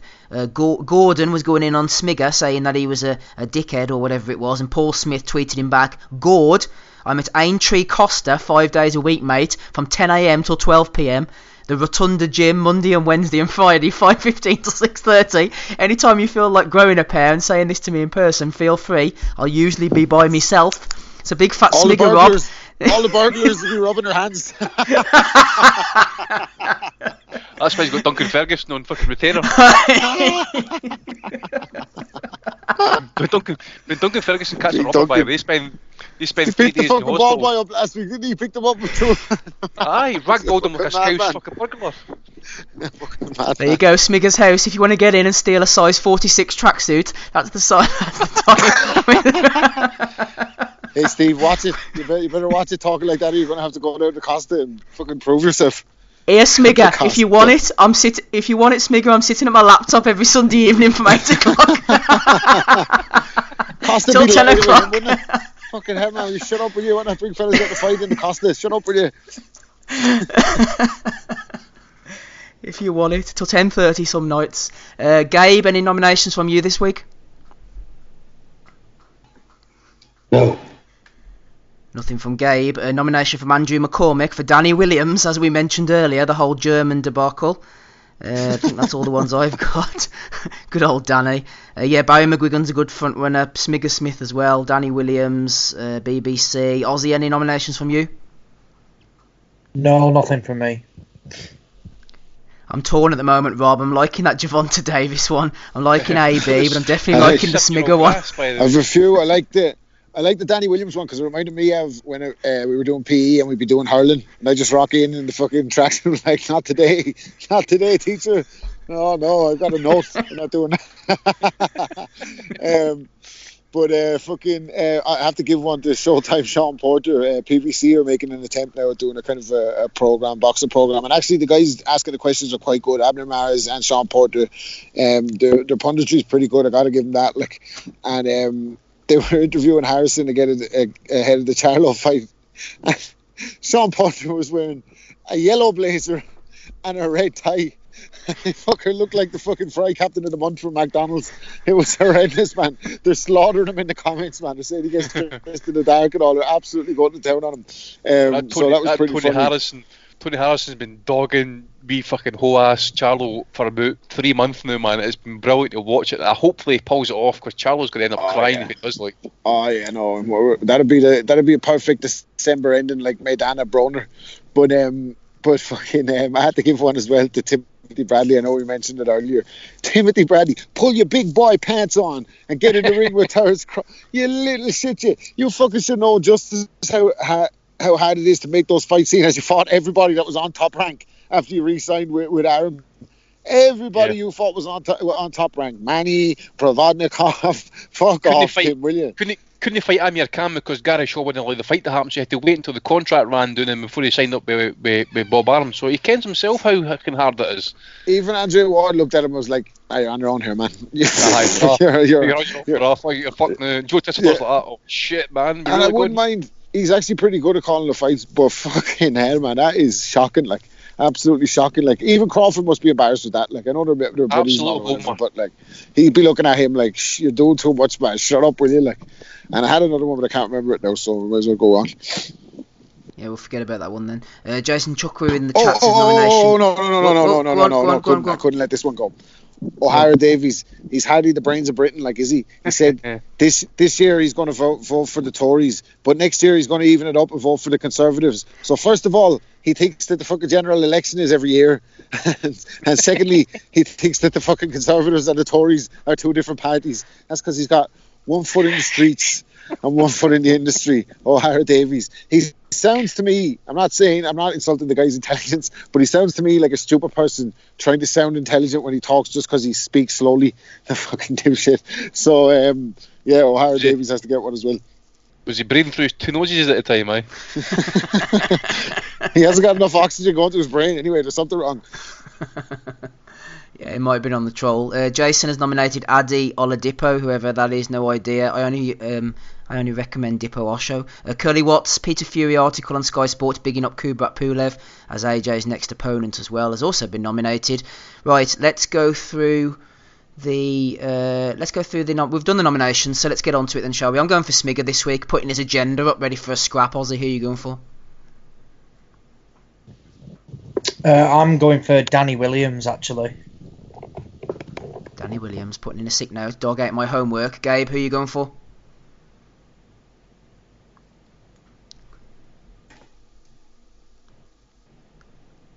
I don't know. Donny? Oh, there's several good ones. I'll go with Danny Williams. I don't know. There's a lot of good ones. Gabe might fail a test tonight. He's on the old Voltarol. Rapping Rob Kelly, who's getting your vote? Bradley. Sorry, Bradley. Outrageous this week. Tim Bradley, it's all down to you, Andrew. Make it happen. Who wins? Wee G Raw Davis. It's a 4-way tie. What? So it's not you, Steve. You need to get the deciding vote, mate. Yeah, we'll go for Javonta. Why not? He's going through a tough time in fight camp, trying to get the weight off at the moment. And there was a Leonard Ellaby nomination talking about him as well. So we'll give it to Javonta Davis, the old tank himself, looking like a tank. Congratulations, you're the Bellew of the Week winner for episode 353. A couple of questions from Ryan Deal and Matt Dobson, including Hall of Fame. Good questions. Want to do them justice. We're finished up for tonight. We'll throw them in next week. Thank you to everybody who's been on, all you guys in the chat. Vibrant chat tonight. I think there's been, at one point, the chat was up to nearly 7,000 listeners, so fairly getting the numbers in these days. Rapping Rob Kelly was on with us. Good to have him on. Gabe Lewis as well. Ozzie Smith, Andy Patterson. Thanks to Joe Kennedy, who was live and exclusive at the fights last night. Get him on again soon. I've been Steve Wellings. We'll catch you all again next Monday evening, the 23rd of December, 8 o'clock. We'll see you all then. Bye.